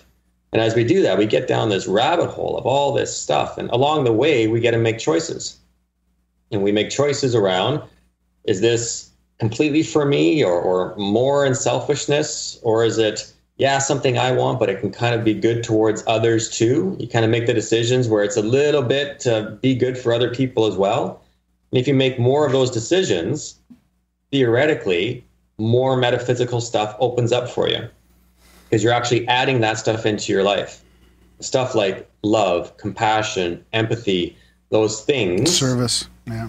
Yeah, service to others is how they would call it. Yeah. Whereas if you look at people that get really caught up in selfishness and greed and stuff like that, I mean, you can or still even have victimization is a form of that. Victimization is a form of that. Seems to be the most prevalent one today. Yeah. I mean, depends how you look at success. You could be a billionaire and be the most selfish person in the world, and there's a whole bunch of them out there. And you could be poor and in service to others, but happy and satisfied in your life. Yeah. You know, and until you actually sit in each of those shoes, you're not going to know just how good that feels. But as you go through this pattern of this lifetime, then after this is done is when you kind of get a debrief of how this life went, what went down for you, because we've got a veil in this lifetime to any past lives. And if you don't believe in the past life research, I mean, you can look up people like Dr. Brian Weiss, Dr. Michael Newton. There's a lot of psychiatrists and psychologists out there that doing past life regressions, which just started out as clinical hypnosis a lot of the times, would all of a sudden start to pull things out from people that would talk about past lives. Yeah. And this wasn't, these are researchers, these are scientists and health professionals. And so they start to get an objective approach how to collect this information. And then they realize that this information they're collecting is really similar to what someone else is collecting. And you start to see these patterns of what possibly might have happened from this life to finishing, going in the spirit world and having these debriefs and figuring out how things went that life. And did you do what you wanted to achieve and some of these things and this craziness of earth and making choices. And then you might come back for another incarnation here or somewhere else, or maybe you've graduated to a higher dimension or density and you got to go try that lifetime. And it's this kind of cyclic event that, from what all these different texts seem to talk about, it's all metaphysical. It's all in the spiritual side of things, and the physical part is the illusion because it's not the real truth behind it all. I agree with most of that because I've often bitched about religion as stealing the main thing that religion stole from the people was they tricked us into having faith in something outside of yourselves. And it seems to me like the law of attraction and intention and all this other stuff, the placebo effect, it all boils down to sort of the exact same thing, which is kind of what you're talking about, which I would call faith. And that faith was really never supposed to be in anything else except, you need to have faith in your prayers for your prayers to come true. You don't need to have faith in some deity to make your prayers come true. Yeah. I agree with that. If you look at some of those similarities in the religions, and I can't say I know them all that well, but I've dabbled in them to understand them, and you pull out what's similar, you would have kind of a unified theory of faith if you took out the dogmatic approach where they differ. And the best way I can understand this from the research I've done and how I've delved into it is that a lot of this information that was received, and I might get on the hot seat for saying this, but a lot of the information that's received by these people that have written these religious texts over the years were actually people channeling information from spirit guides or extraterrestrials that they were able to tune into through consciousness. And then they felt like they were talking to God. I mean, hearing voices in your head or writing stuff down or giving speeches that you don't feel is really you. This is a lot of how they got their information. So as a psychologist, how much of that do you think could be within yourself still? Like, because you must understand the mind better than, well, me for sure, or most people. Like, is there space in the mind that, that channeling could be you? I mean, I'm a big believer in sort of, I got a lot of time for simulation theory and for group consciousness, and humans do tend to be more like a collective sort of species, but, there still seems to be that possibility out there that, it could just be something further within yourself, because it does seem that, every time you dig a little deeper, you can always find a little more. Yeah. I think it's a really good point. And I think it's completely possible because, I'll go back to the law of one for this part, but in there, and keep in mind, the law of one is information that was collected by an apparent sixth density or sixth dimension group of entities. I think there was 35 million of them that shared a common mind because they evolved to that point that they were able to communicate with some humans because these people advanced themselves to the level of being able to tune into that through their consciousness, through their level of meditation, and ask questions. It's like a Q&A format almost. And they describe it as, they're not gods at all. They're us that are just much older and evolved, as look at how different we are than 500 years ago. Well, imagine us 5 million years from now, how much different we'd be if we can survive that long. I think it's going to be a pretty different place 5 million years from now.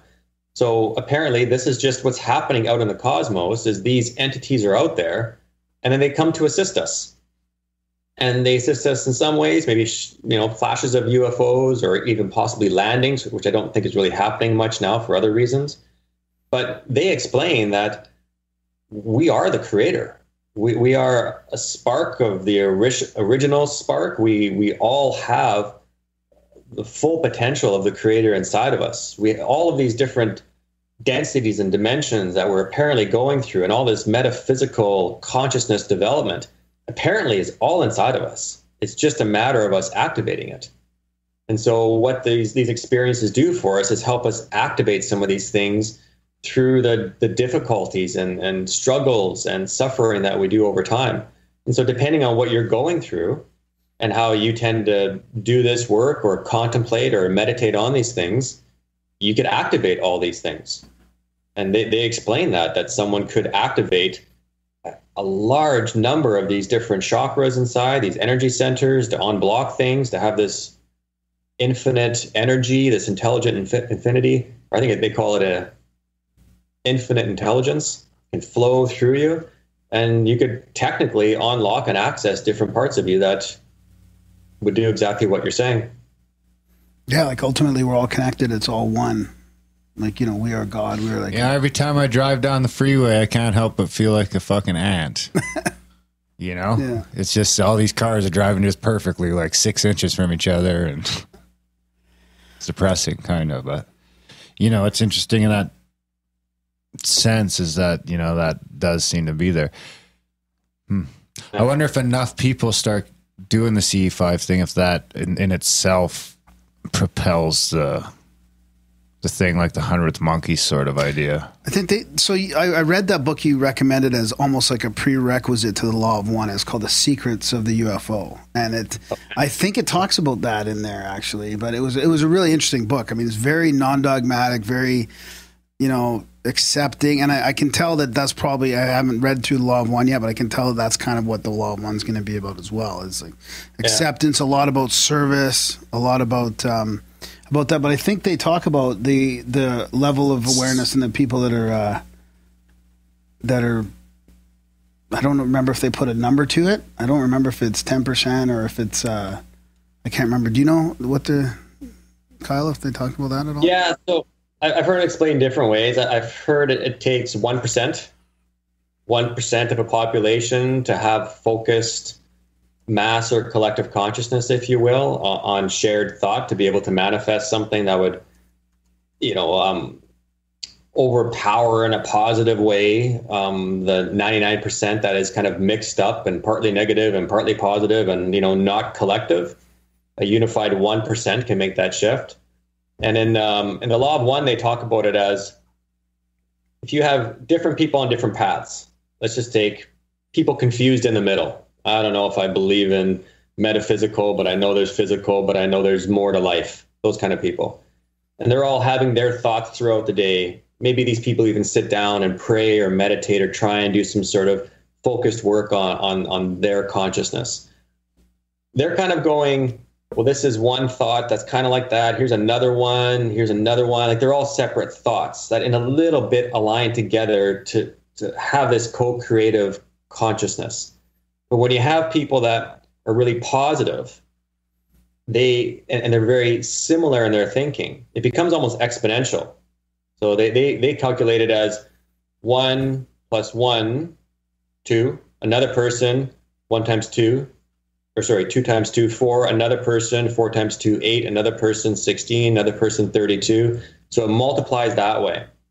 And that's apparently because when people are in a higher state of consciousness, a more love, light-based level of consciousness, that it's this fundamental kind of truth, this fundamental thing that everyone can understand, and it's complementing to each other. I mean, if the three of us could sit in that space right now, it'd probably feel good if we could do it, but it wouldn't be like, oh, get that away from me.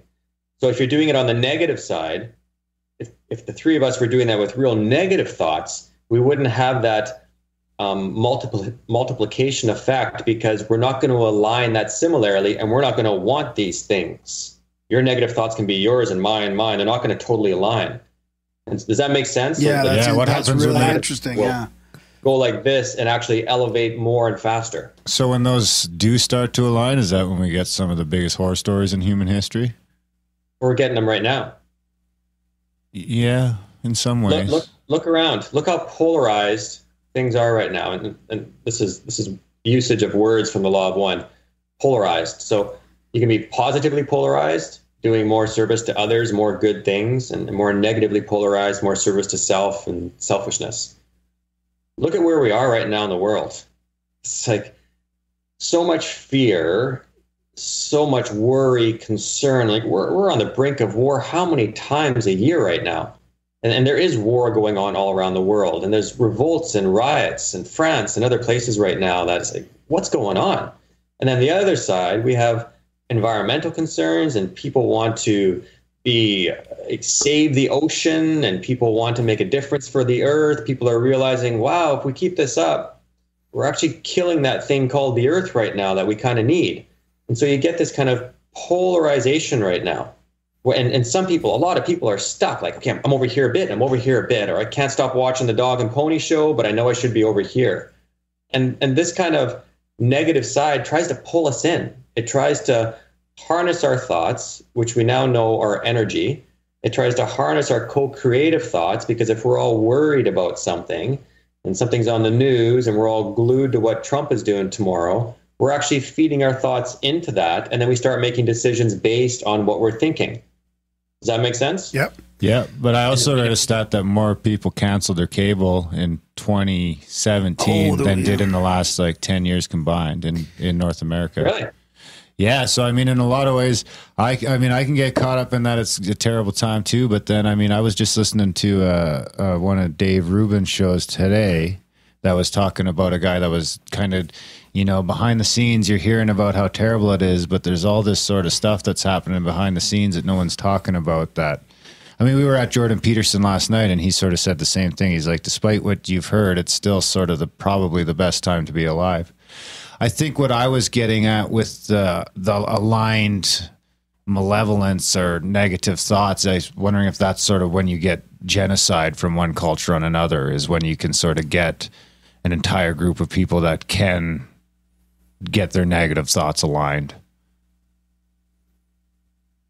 Yeah, I'm sure it happens. And I mean, just look at culturally how different we are culturally in some different parts of the world. So Can you expand on the polarization part? Because when I was listening to that book, The Secrets of the UFO, it did talk about that a little bit, where you have to correct where I'm wrong here, but in order for us to be at our potential or to create more consciousness, awareness, or magic or whatever, that we have that it's better to be polarized. Like in the middle, we can't reach that potential. Yeah. So Law of One kind of talks about it this way, and I'll put a little because some people might think, what is this Law of One? Is it another Bible? What is this all about? So can I give like a little 5-minute thing? Yeah, absolutely. Yeah. So, because I'll tell you right now, I'm a skeptic. Okay, I don't walk around drinking the Kool-Aid and then going, oh yeah, I read this book once and it was amazing, and that's all I talk about. When I first stumbled across Law of One, what got my attention was that the lead researcher, it's a group of researchers that their organization is called LL Research, which is actually Love Light Research, L/L Research. And this was started by Professor Don Elkins. I forget where he was a professor at. He had I believe he's got a PhD in physics, and then he's also a mechanical engineer, I think. A pretty smart dude, you could say. And he was a prof back in the 50s and 60s, I think. And I might get some stuff a little off here, but I'll be fairly accurate, I think. He was still teaching, really getting interested in how this whole UFO thing is going on. And so this will help you guys a bit with the CE5 stuff, because I really think these things are very much aligned, and anyone into CE5 would gain a lot by understanding Law of One. Because he basically started out, like a lot of people do right now, going, okay, if people are telling the truth and these UFOs are possibly coming around or possibly real, I want to know it. And being a physics and engineer prof, why not, right? He would actually understand it.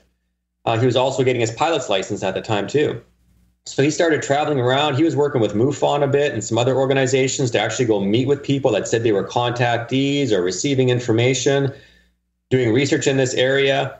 And as he started and meeting a lot of researchers as well, all across the world in this field, going in very objectively. Like you read that Secrets of the UFO, he's very objective when he talks about this stuff. He's not giving his personal opinion. And he starts putting the pieces of the puzzle together with all the information he's collecting from hundreds of people, from other researchers all across the globe. And he started seeing these common threads, started seeing these messages, and they were almost all kind messages about the earth and how to live better and how to live more metaphysically and love-based stuff and energy, and sounded fluffy, sounded like, what some would have called 10 years ago tree hugger stuff, but sounded interesting because he was seeing these internal consistencies, which actually means that there's something there. And so he actually started trying to decode this a bit to see what was really similar, and he actually found there were messages in there, and also with other researchers doing this, that were actually describing how to meditate on some of these practices to receive these messages more. And so he started doing research on this. He started using his grad students, and they created a protocol to sit around and meditate on these practices and try and see if they could tune themselves in through meditation to get to a certain vibrational frequency to receive information. And they would just like say stuff and spit it out, and almost like what's called in Christianity, speaking in tongues. Yeah, it sounds very similar to that in some ways. And so after 10 years of doing this, they started getting the protocol down better. They were receiving mixed messages, which were very similar to Law of One messages. And then all of a sudden, Carla, one of the researchers as well, went into this deep state of unconscious trance and received this contact from Ra. And so then the next day, 3 of them set up a separate room to try and access this again, with Don Elkins being the lead researcher behind this. And they started asking questions when this entity or group of entities came back. And he asked questions from the deepest, hardest physics-based questions to the deepest part of consciousness that he knew about, to history of UFOs and what's happening in America.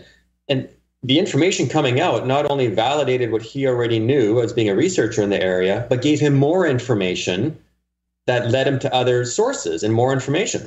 And he was just shocked. Like everything seemed to be accurate. And then it even got into explaining how the cosmos works and how reincarnation works. And again, validating other sources. And so this isn't just some book someone wrote.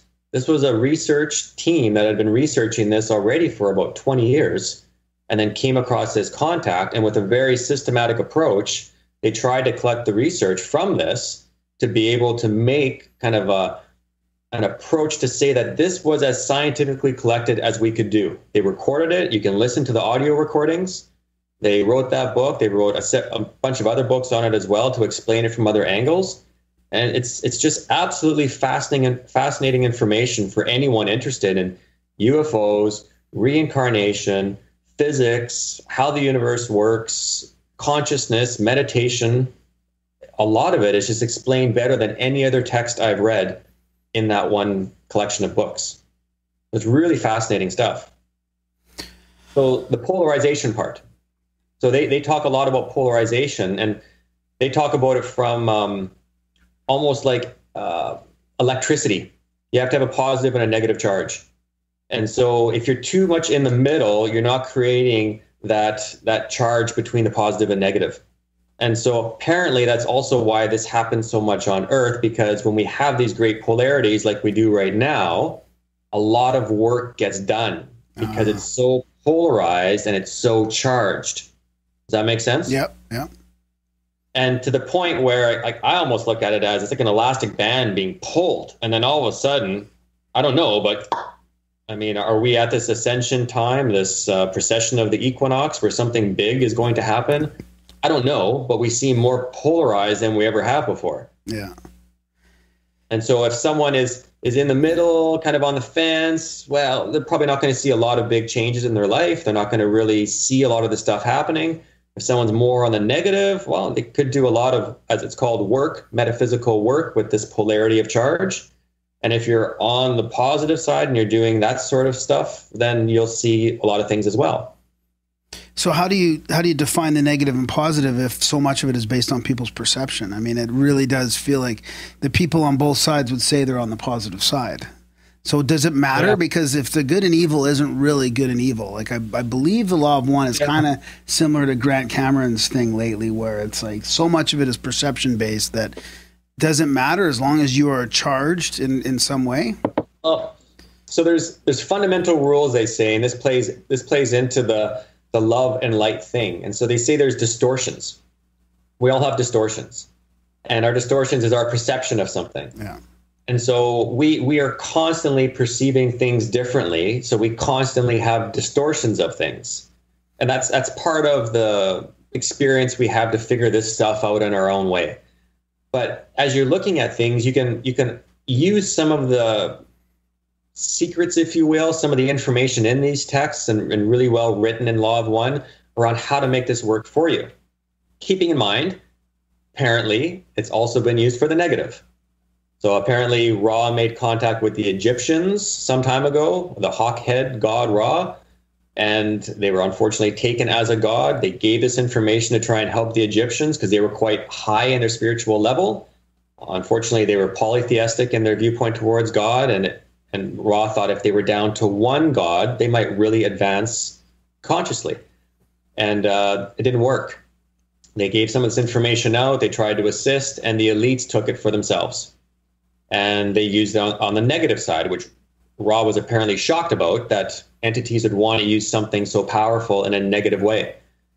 And so there's different ways to look at this, if it's going to be used for positive or for negative. But a couple of really easy things to consider is just, is this choice you're going to make, because it's all based on choice, it's free will, is what you're going to do, this choice you're going to make, is it self-centered? Is it all for you? Or is there some aspect of it that it's also for others? It's also for a more common good. Is it more in hate and fear and the more darker stuff we often talk about, or is it more love and light based? It doesn't mean you have to walk around being Gandhi, but you can at least start to think, if I'm a little more, if it's a teeter-totter and I'm a little more on the positive side of the teeter-totter, well, that's going to be the stuff that you manifest, and that's going to be that path that you unfold down. So that's the kind of polarization. Yeah, that makes sense. I seem to remember the Secrets of the UFO was talking a little bit about acceptance, and it seemed like it was sort of anti-control, like letting people have their free will, their free choice was very important in that. Definitely. Yeah. They talk about it as a. Oh, sorry. It's hard to hear if you're talking. My mic just goes silent. No, we weren't talking. We're good. Okay. I think we got a little bit of a delay on the video. Yeah, there's a bit of a delay. Yeah. Okay. So the way that's explained, and I've heard it from different avenues, again, Law of One explains it really well, is that there's no right and wrong. There's no right and wrong. This is all a spiritual journey, and this is where it gets a little faith, spiritual base that some people are like, I don't know about that. That apparently we all have God inside of us, the creator, if you will, whatever you want to call it, the universal energy. And we are just sparks of this throughout the universe. And we are going through this process of learning how to make these choices so that we can either have a life that manifests more negative stuff or have a life that manifests more positive stuff and align with other people and go along this journey. And so it's, again, it depends how you look at it. Yeah. So Grant Cameron's been one of our favorite guests, and he was into the, all the paperwork, the nuts and bolts, the presidential UFO aspect. What does the government know about all this? But then he shifted into the consciousness aspect of it pretty hard a few years back, and okay. And he's been investigating and researching all the downloads, like almost like what you're talking about that happened to these guys in Raw. But it seems he calls it downloads. And I mean, I think I even heard them mention that term in Secrets of the UFO as well. But it seems to be way more prevalent now. It's happening more and more whether it's, you know, people downloading scientific stuff or mathematical stuff or just philosophy kind of stuff. But I mean, have you seen an increase, or do you see that happening as well from your side, that seems to be happening more and more now? Maybe as part of a shift, or? Yeah, to be honest, I would say yeah. I hear it from people I know that do meditate. I hear it from people that think about these things a little bit. I've seen it myself. You know, my meditations over the past couple of years, I find they seem to be richer. There seems to be more insights later on. And I've thought about this. I've spent some time thinking about this and delving into the research around this a bit. And the best way I can conceptualize this right now, especially if you're open to the idea of non-terrestrials influencing this process somehow, is that back in the 50s and 60s, you know, the book that you read, Secrets of the UFOs, it was a lot of really good messages. It was quite love, light, really fluffy stuff, you know, really inviting stuff. It didn't seem dark. And there was quite a few contacts and people making contacts and telepathic communications between people if they'd see a ship or they'd see an extraterrestrial of some sort. And then that kind of shifted. Then all of a sudden, you know, even if you just come to where today is now, you don't hear about a lot of ships coming down, UFOs, if you will. And there doesn't seem to be as much contact that way. And so a lot of people question, oh, you can't take photos, you can't get these things, and it's not real. But if you look at the negative side of it, you know, the 10% I talked about, apparently it sounds like we are at this state of evolution. You know, David Wilcox and Corey Goode talk about this stuff a lot. And we're at this state of evolution where the earth is changing, vibrating at a different level. All depends if you believe in some of this stuff. Again, I'm quoting some sources. And the earth is changing, and we're changing with it. And as the earth is changing and going to this different vibrational level, that we're changing too. And so we're accessing more information. We're receiving more information because our consciousness is rising as well. And so I have to admit, I see a lot more clients come through my office that are talking about symptoms they haven't had before, different thoughts they haven't had, energetically feeling different. And for some people, it's a little scary. You know, some people are going like, what's going on inside? And I try and take a real Western-based psychological, I put my psychologist hat on and try and approach it from a real Western-based model. But it makes me wonder too, you know, what's happening energetically inside of people? And is there more stuff happening, downloads, information, consciousness-based activation that's going on behind the scenes than we really know right now? Yeah, like I feel like we've almost reached that percentage that Darren was asking about. There is, I mean, maybe we're already past that point, that 100th monkey thing, where we are now just in that, already in the acceleration. I don't know. It's tough to say. It's tough to say because I wasn't here 50 years ago. You know, I'd really need to know what. I don't know what it was like back then. Yeah. I mean, we've come a long way in 100 years. You know. Yeah. It's been a long fucking 100 years, and a lot of people got blown to bits, and you know, there's a couple terrible wars. So it's tough for me to sometimes say that, you know, maybe this is when you know, maybe is it all just one leap forward, or is it accelerate with technology, or is that going to backfire, or, you know, I don't know. It's just, yeah, I hope it's that. Well, that sounds better than what Kaczynski predicts. So, well, it's interesting that book in the UFO, that was back in the 70s, and is that funny old blue book that I had? No. Those old ones that someone sent in? No. This is different. This is a How PDF to build online. a flying saucer and something else? No, this is different.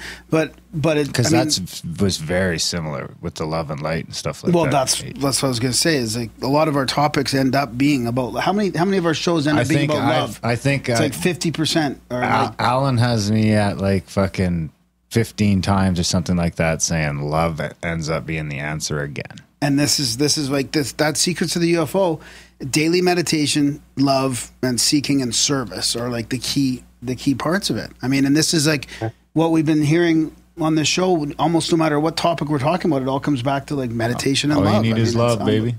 That's unbelievable. All you have to do sometimes just imagine.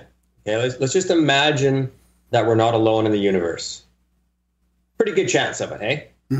450 billion stars just in the Milky Way, never mind the planets around them. You know, the chances are, you know, we're not the only ones.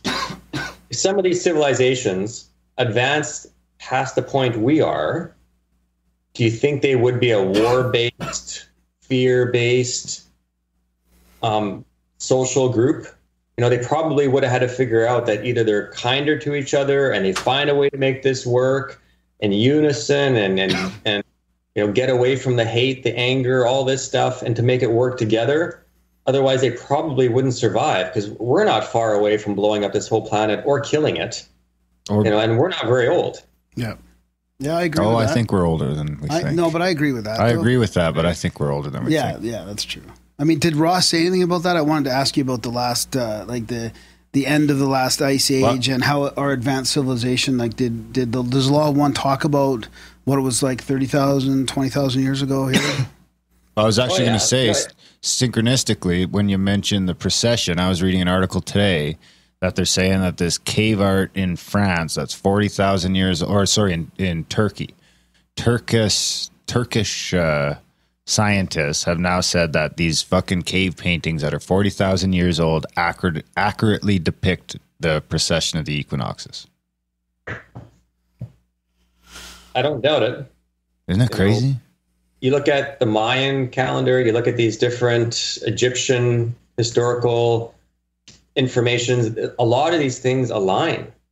Where does that, because I mean, we were just talking to Rennie and Tamara a little while ago about the one great year and the procession being part of the golden age and the silver age and the bronze age, and that we'd be in the bronze age now. Does the Law of One tie into that at all? Is that like, how does it look at the procession? Yeah, I mean, I'd have to summarize because it's a lot of numbers, right? If someone goes, I'm a numbers guy. Someone types in lawof1.info, somebody typed lawof1.info on their computer.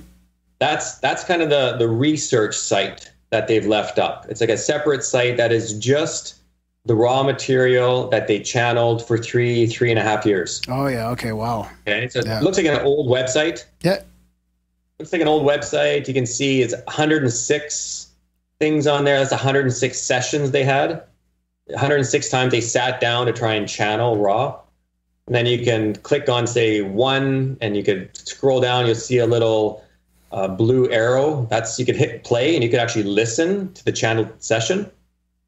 Or you can go on the top right where it says, I think it says search, almost like a Google search. And you could type in anything you want. Type in Egypt. Type in Einstein. Type in Nikola Tesla. These are all questions that Don Elkins asked Raw to get information. So this is how I first got interested, is I found this site and I started typing stuff in that I had questions about. And I started getting answers to questions I didn't think that I could get answers for as well. And then you look it up and you realize, geez, this is accurate. And then you search something else and you get an answer and you're like, there's no way that could be true. And then you go down that rabbit hole and sure enough, it sounds like it's true. If you go on the right side, you'll see it says LL Research on the right. Yeah. Should we donate too? It looks like it's value for value over here. So people should donate to these folks. And browse by category. They have a browse by category as well, which is pretty cool. So you can click on, cosmology, for example, and it's got all. That's a great little resource there. Hit the donate button, people. This summer. What's that? I actually went and met with these people this summer, and I sat down and I watched them channel. Nice. They don't channel Raw anymore. Raw stopped in the 80s, but ever since they've been channeling Quo. And if you look it up, this all aligns with the Corey Good and David Wilcock stuff. This is all part of this confederation of entities out in space that are here right now to assist us in some way.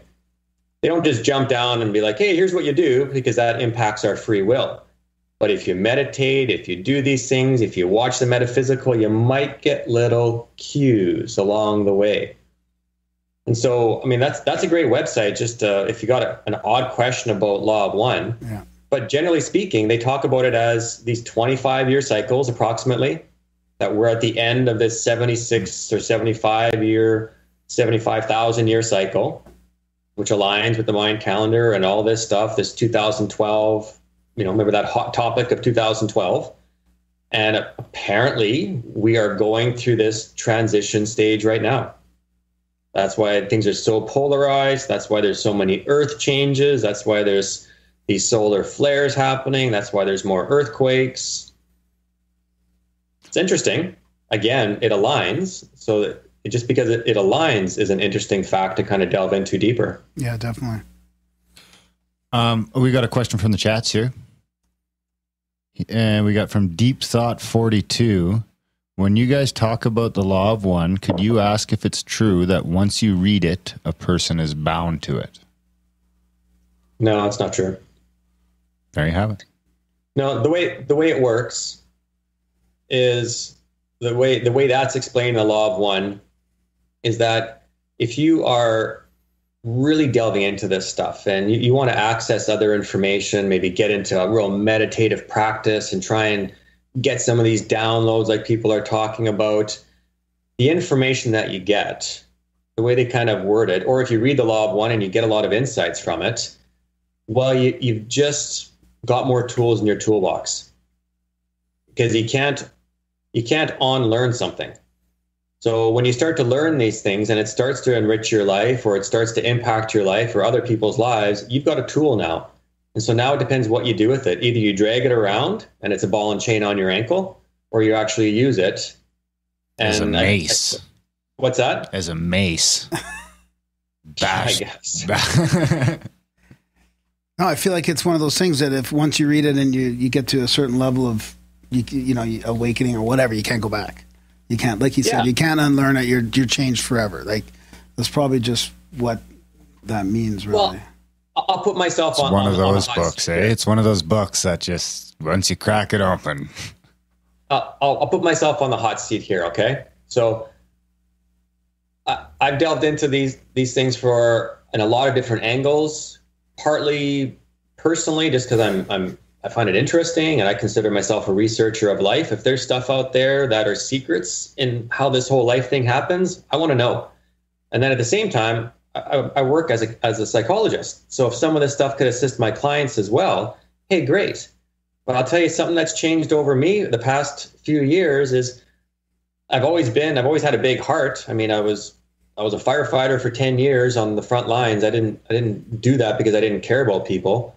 I've turned into more of a compassionate, even more aware of my own emotions.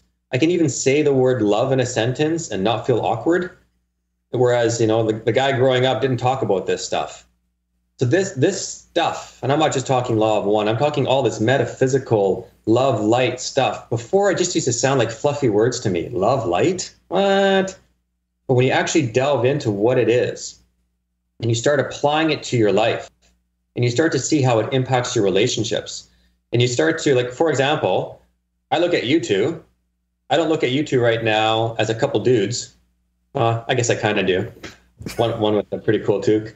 But I look at you guys. What's that? It's reversible. Nice. Next week it'll be straight blue. Two, and I go, you two are two more sparks of consciousness that are on this cyclic pattern of reincarnation. And I wonder, like, what's your history? What past lives have you possibly had? What did you plan for this life? Because apparently through all these different sources of reincarnation, we actually plan part of this life to receive catalysts and suffering and all these things to activate us, to wake us up. And I look at people now and I'll walk down the street and I'll just think, like, how asleep some people are to all of this potential.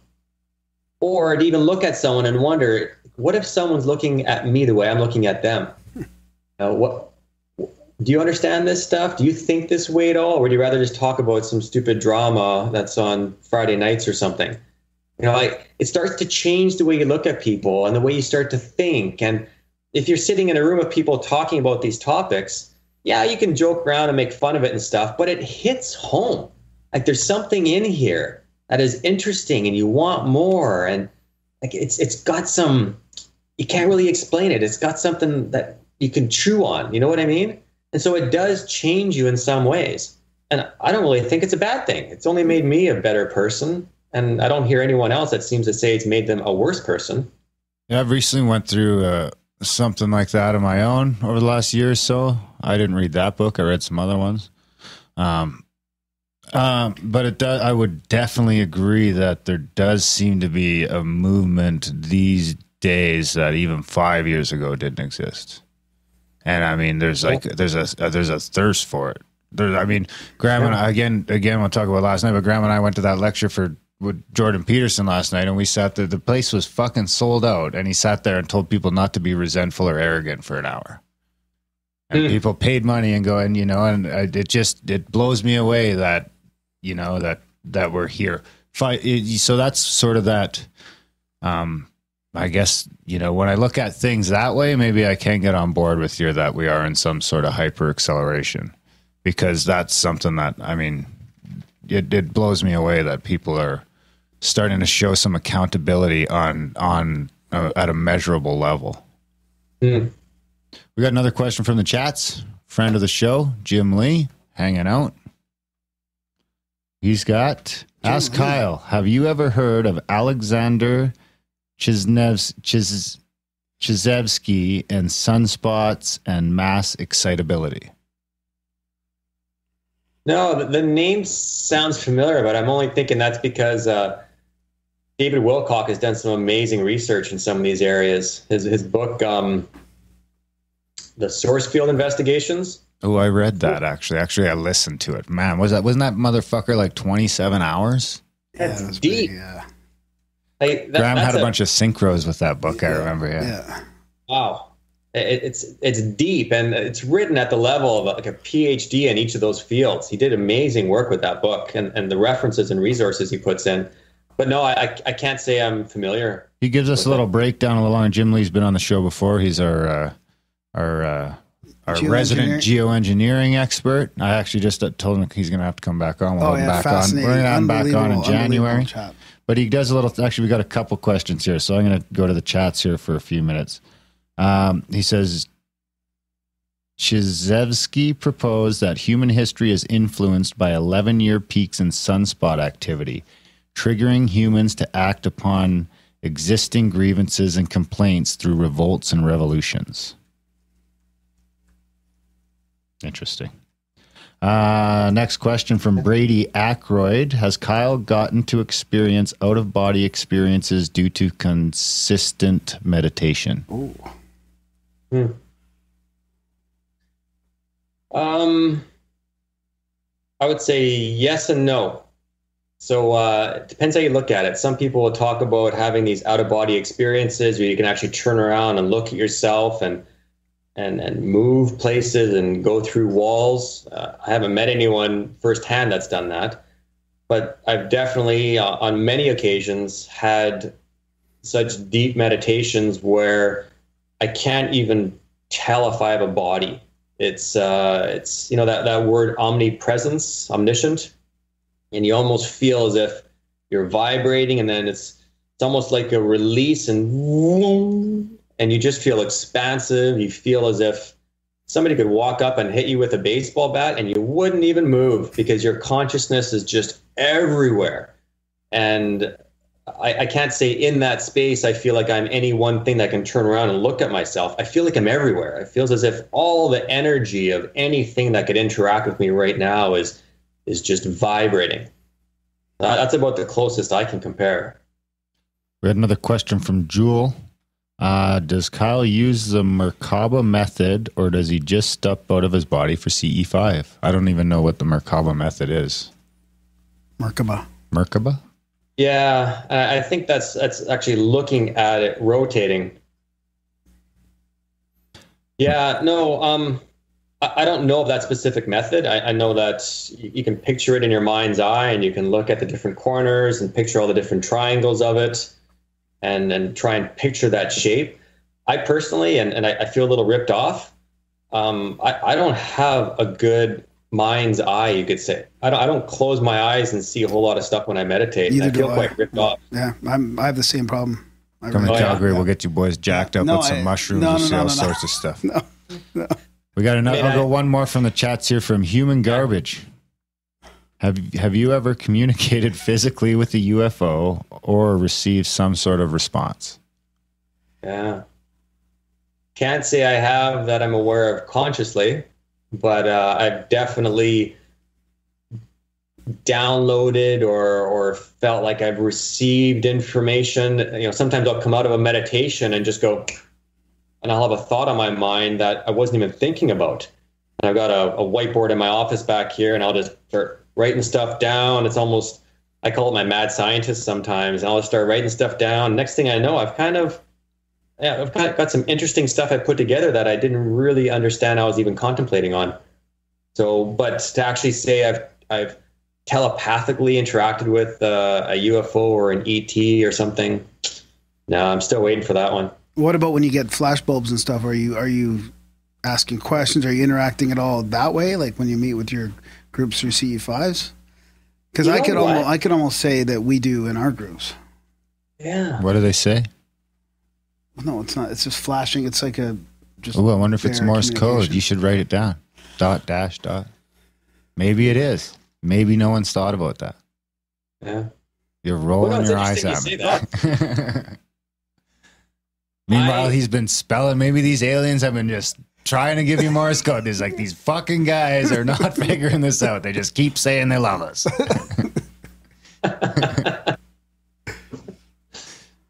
I'm gonna come. I'm gonna bring a Morse code book. I want to hear what Kyle was gonna say about that. No, that was awesome. So interestingly, I don't really put much effort because I haven't really thought about putting much effort into communicating that way. And I'm actually quite surprised I haven't, because I usually consider trying to download or interact with this collective consciousness or this Akashic records, whatever you want to call it. I often think about that when I'm meditating or before or after my meditation. And so when I'm doing the CE5 stuff, I'm actually forgetting to do that. So I'm going to actually plant that in there. Yeah. Yeah, that's good. I was caught up. Yeah, it's always forefront in my mind because when I saw my initial big UFO sighting in the 90s, early 90s, was me looking up and saying, please come back, I want to see you too. And then it did. So that was my interaction of asking for it, not expecting to even see anything, but yeah. Maybe that's why I can't get this fucking U2 album off my phone. It came back after I deleted it. So I wanted to ask you about more about this past life stuff because I've looked into Dolores Cannon's work a little bit, and you being a psychologist too, and talking about the healing. Like, there's a lot of healing that can happen through past life research or regression. And I wondered if you've ever looked into her work at all. And I mean, we've heard we were going to have somebody on that does that. Carol something, but she said no again. But I mean, just the fact that for people like acknowledging that they have past lives and there could be potential for healing seems to really do wonders, even just that. Yeah. The whole past life thing, it's interesting. It's a bit taboo in the psychology world. It's, because they say it's not empirically validated. Yeah. But, then you see people like Dr. Brian Weiss, psychiatrist, Dr. Michael Newton, psychotherapist. And are you in contact with those fellows? No, I didn't. Write those names down. I'm actually going to take, what's that? I've been trying to do a show on past lives and kids' past lives for like 3 years now, but it seems like everyone I finally managed to track down that's done any research on it says no. Yeah. Could be because of the dope smoking part of the reason. Logo. But I'll try those guys for sure, 100%, because I'm super interested in that stuff. Because when my kids were young, they both sort of made some comments that, get your gears turning. Yeah. But some of these people now have passed away, so you're gonna have to see who's out there. But Brian Weiss, he's so popular. He's known worldwide. Yeah, if you can get him for an interview, I'd be impressed. He's well known across the world in the work that he does, and even does work with celebrities now. And he was on Oprah a number of times, and he's it's interesting. But coming at it from different angles. If you talk to someone that doesn't have the umbrella term of psychologist or even clinical counselor or something like that, and they're more a therapist or a counselor under a different designation where they can use more therapies that maybe aren't as empirically validated as their registration board would want it to be, they'll talk more openly about this stuff. Yeah.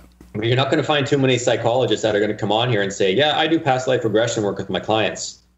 Have you thought about it? Have you thought about it a little bit more, like going down that path? Yeah, well, I'm going next summer to take Brian Weiss's training. Oh, okay. In New York. Yeah. And, Perfect. Then we'll have you on again, and you can give us some regressions. Yeah. Well, there's a lot of people doing this work. And even when I've been trained in hypnotherapy. When I was back in Alberta, I was involved with the Alberta division. And I was meeting people in the field, working in the field, that they talk about this stuff and they do this work. And even I can think in particular one really well-known psychologist over in Vancouver. I don't know if he's still doing this work. Lee Poulos. You might want to contact him. I'm not sure how available he is. I'm not sure if he's still practicing, but very, very experienced guy, and he's done a lot of research in this area. Interesting. From what I understand. Yeah, we're always chasing that down. I'd definitely like to do a show on that. I got no more questions. Well, we should probably give you a chance, Kyle, before we have to let you go here in a few minutes, just to talk about the future, what your plans are for besides that course next summer, but the CE5 stuff. Like, are you coming to Calgary at all? Because we got to get out there, with our group and Celia and all them, and get out there with you. And do you have any other, any conferences or workshops or retreats you're going to or anything like that, or what's your plans in the next little while? Yeah, nothing planned right now. No, I mean, the first thing is probably I've got the stuff in New York next. I think it's next May that I'll be doing for the past life regression stuff. I mean, I'm always out doing stuff, so it just depends when things pop up. But nothing else planned in the meantime. But I'm sure I'll be out doing stuff. Do you have what's your CE5 community out looking like on the West Coast there? I think the numbers, I'm doing it through meetup.com. Yeah. That's where I'm hosting it. I think the numbers I think we're close to a couple hundred on the list, but the last couple times we went out, I think there might have been 8-10 people. And I've honestly just been so busy lately, I haven't been hosting them. And when it gets this time of year, it's a lot cloudier and the rain's coming and stuff. So probably won't be doing too many. And plus I went and did that Joshua Tree retreat with Stephen Greer just a couple months ago. So I had a whole 7 days of drinking from the fire hydrant, of meditation throughout the day, and then we're out at night late. And so I kind of got my fill for a bit. I had to catch up on life after that. Yeah. How was that? Can you talk about any experiences you had there? Yeah, it was fantastic. It's one of these things where it's a lot of times it's what you make it. If someone goes in and they're negative going into this or pessimistic, you're not going to have the same experiences. But if you're going in open-minded and you're open to seeing different things and feeling different things, and different people were reporting different things sometimes. Sometimes we'd collectively see the same stuff, the typical flash bulbs and movement, and even some stuff, a couple times we had what looked like a meteor come down and all of a sudden just go psh, when everybody saw it. And then it wasn't long afterwards where we'd see some military choppers come over and a couple military planes go overhead, and that's kind of an interesting coincidence that we saw that, and all of a sudden there's all this plane activity. And wow. So but I find that a lot of people report different things too. Like some people will report feeling energy, some people will report seeing a vision or almost like an orb or almost an aura of something. Lots of times it's a couple, 3 people in the group that are seeing this. So it makes you wonder, are they in their level of consciousness, are they tuning into something that not everyone's able to tune into right now? Yeah, some kind of frequency thing or something. Yeah. Raise their vibration. Well, I got an email from Celia, who helps organize our CE5s, and she wrote that book, the handbook. And in Calgary, it's like, if it's warmer than -10, we might go out. And if it's colder than -10, then just meet up and practice. Yeah, that handbook's fantastic. Yeah. Graham's going to audio it. I'm going to audiobook it, I think. Yeah. That's how I'm going to give back to Celia for doing that. Yeah, it's a great book. Right on. Well, do you have anything else you want to mention before we wrap it up? No. I don't know. I've been approached by a couple other people to do some stuff like this, so I think I'll pay them a visit. People have been asking me if I'd consider doing my own YouTube channel or something, and I don't know, that sounds like a lot of work, but who knows? We'll see what happens. My passion with this, a little caveat over all of this, it's so easy for anyone right now listening to this, or if they're watching it, to sit back and just be, well, this is far-fetched, or this is too out there, or those being interested in it. Some of this we need to be a kid about and just have some fun with this, see where it takes us. It's so easy to sit back and be an armchair critic, or to actually lace up your boots and get out there on the front lines and try some of this stuff. And I'll be the first to say that learning how to meditate is not an easy thing, but you know what? We're all meant to do it. We all can do it. And if you spend the time doing it, and you can train your mind to get into that place where you have control, doesn't necessarily have to be quiet, but you have control over to what your mind is focusing on, the potential of opening stuff up. And athletes use it all the time with mental imagery. It's used, meditation, we do it every day. I like to say every time we have a negative thought and when we're hyper-focused on something, thinking about something again and again to the point where we might even feel it inside, like anxiety or depressive thoughts, I consider that a negative meditation. Yeah. Because we're so focused on something, we're actually manifesting this inside of our bodies as well sometimes. If someone could take that and flip it on its head and think, what's the potential of doing that in a positive, love, light, compassion, empathy-based sort of environment, what could they manifest inside of them or externally by focusing on that sort of meditation? And if we all kind of progress that way, this is going to be such a nicer place to live, and we'll be more accepting. We'll explore this stuff together. Yeah, there's going to be stuff out there that's fake and dodgy, but don't lump that in with the stuff that might be real and might be true. Because people are constantly trying to attach stuff together and say, this sounds like that, so it's all garbage. It's not how it works. Yeah. No, that's great. That's well said. Yeah, and it's funny because the law of one came up. I met a new friend the other day, and he brought it up. And then Michael, our past friend of the show and guest here that used to come by all the time, was into it. And yeah, I know. I didn't mean it like that. I mean, so when you mentioned that law of one, I was like, oh, we got to get into this. So yeah, thanks for. Yeah. If you ever want to come back on and you want a platform instead of creating your own YouTube channel or whatever, just come on. We can talk about it. You can dig into a couple topics. Yeah, it's all good, man. Yeah, you can just borrow our platform. Yeah, and then definitely look us up, and you can come in studio. We always like to have people here. When you come to Calgary next time, we'll go out. Yeah, sure. Go out and skywatch. And, yeah, thanks. Maybe if you come to town, they'll actually let me come. Yeah. Hey, I don't know. Graham's gatekeeping the aliens. I spent 10 years there and worked there for 10 years with a wide group of guys and girls. So I come out there once in a while. I'll be out next summer for sure. Awesome, right on, good. All right, buddy. This is just so you know. Yeah. This here, this is a newer version of Law of One. So if you go to that LL research site, it says Volume 1, Volume 2. This is not an easy read. Okay, like you can see how many tabs I have in here and how many notes I have of stuff, and like this is not a book you can just easily go through, because you hit a topic and you go, is that BS? And then you got to delve into it, and you hear another one, and whoa, what's that? So it's really a difficult read. If someone's interested in this area, I would suggest to first read that Secrets of the UFO, because as much as it sounds like a fluffy title, it is amazing research that he's put together. Yeah. Amazing research. And that gives such a great platform for understanding why they gather this information later on. And it's a much easier read. And like you said, you read it already and thought it was quite interesting. Oh yeah, definitely. Yeah.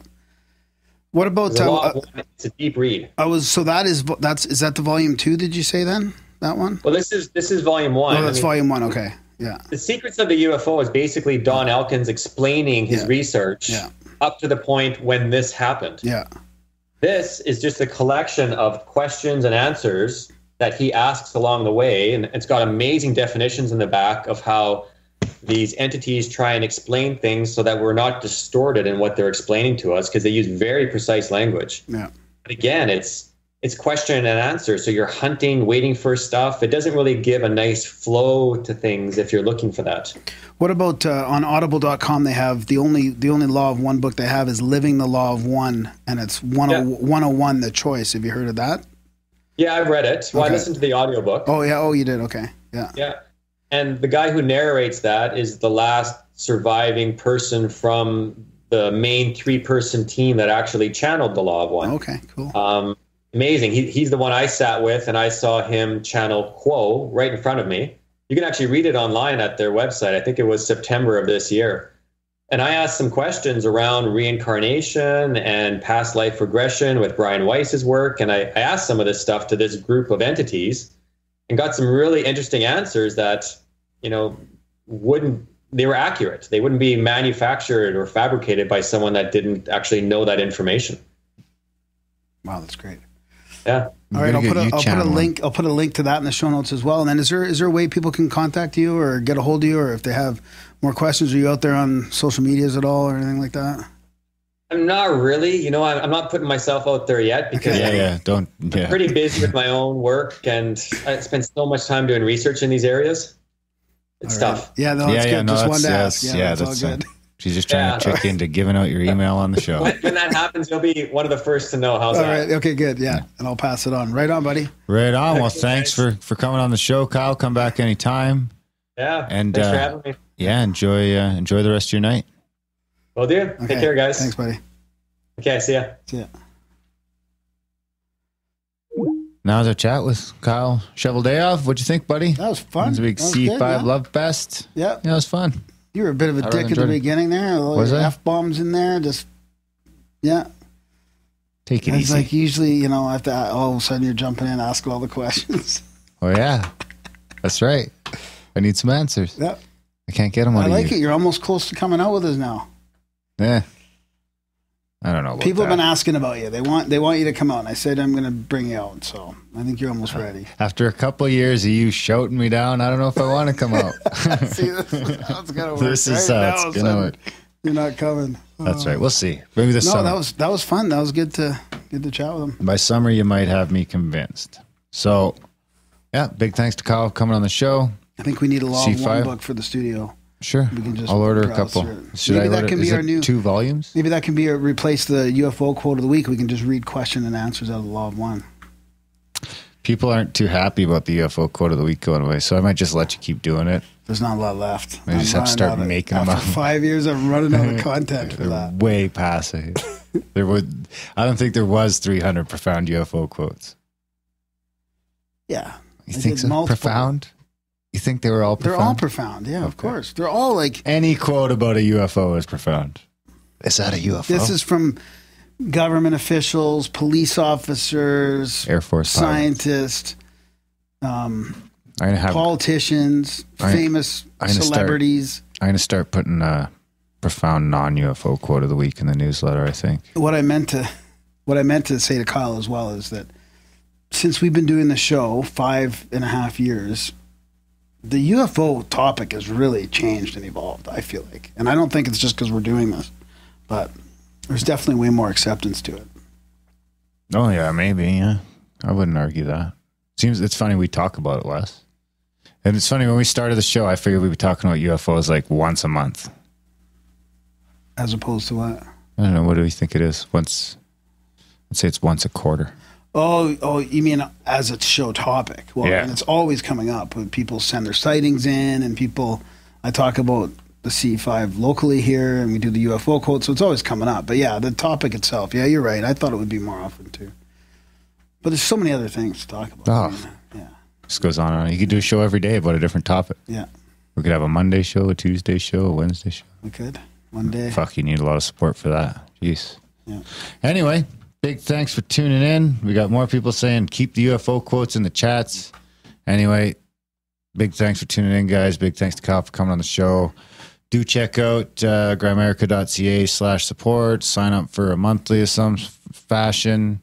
Check out the paypal.me/Grimerica. Do your one-time donations over there. Check out patreon.com/Grimerica. Somehow, some way, find a way to support the show if you can, when you can. It really does help make a difference, and it helps us prepare to just keep the show going, so that when people try and shut us off, we got a backup plan. Yeah. No ads, no commercials. No ads, sponsors. no commercials, no sponsors, just a couple of fucking hacks begging for your dough. That's it. Please, because we said please. We love you guys. Seriously. Thanks for listening. See you next week.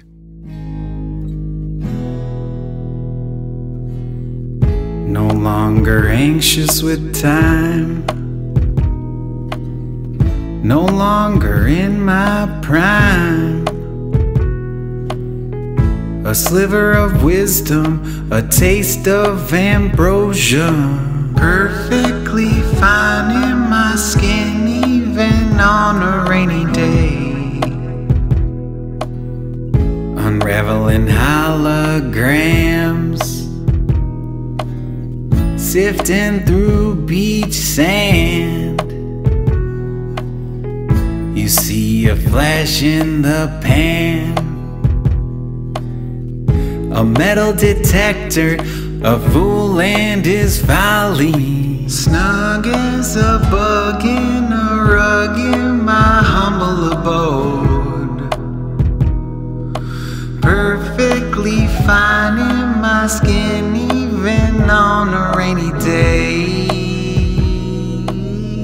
As time drags, your computer lags, causing a time rift. Then your body goes stiff,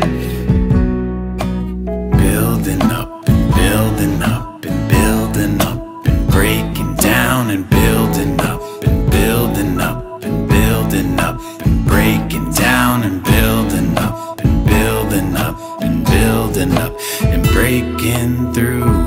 Look, a shooting star, a lucky streak from afar. Yes, you're down on your luck and life is hard. No worry, I'll be your bodyguard. Building up and building up and building up and breaking down and building up and building up and building up and breaking down and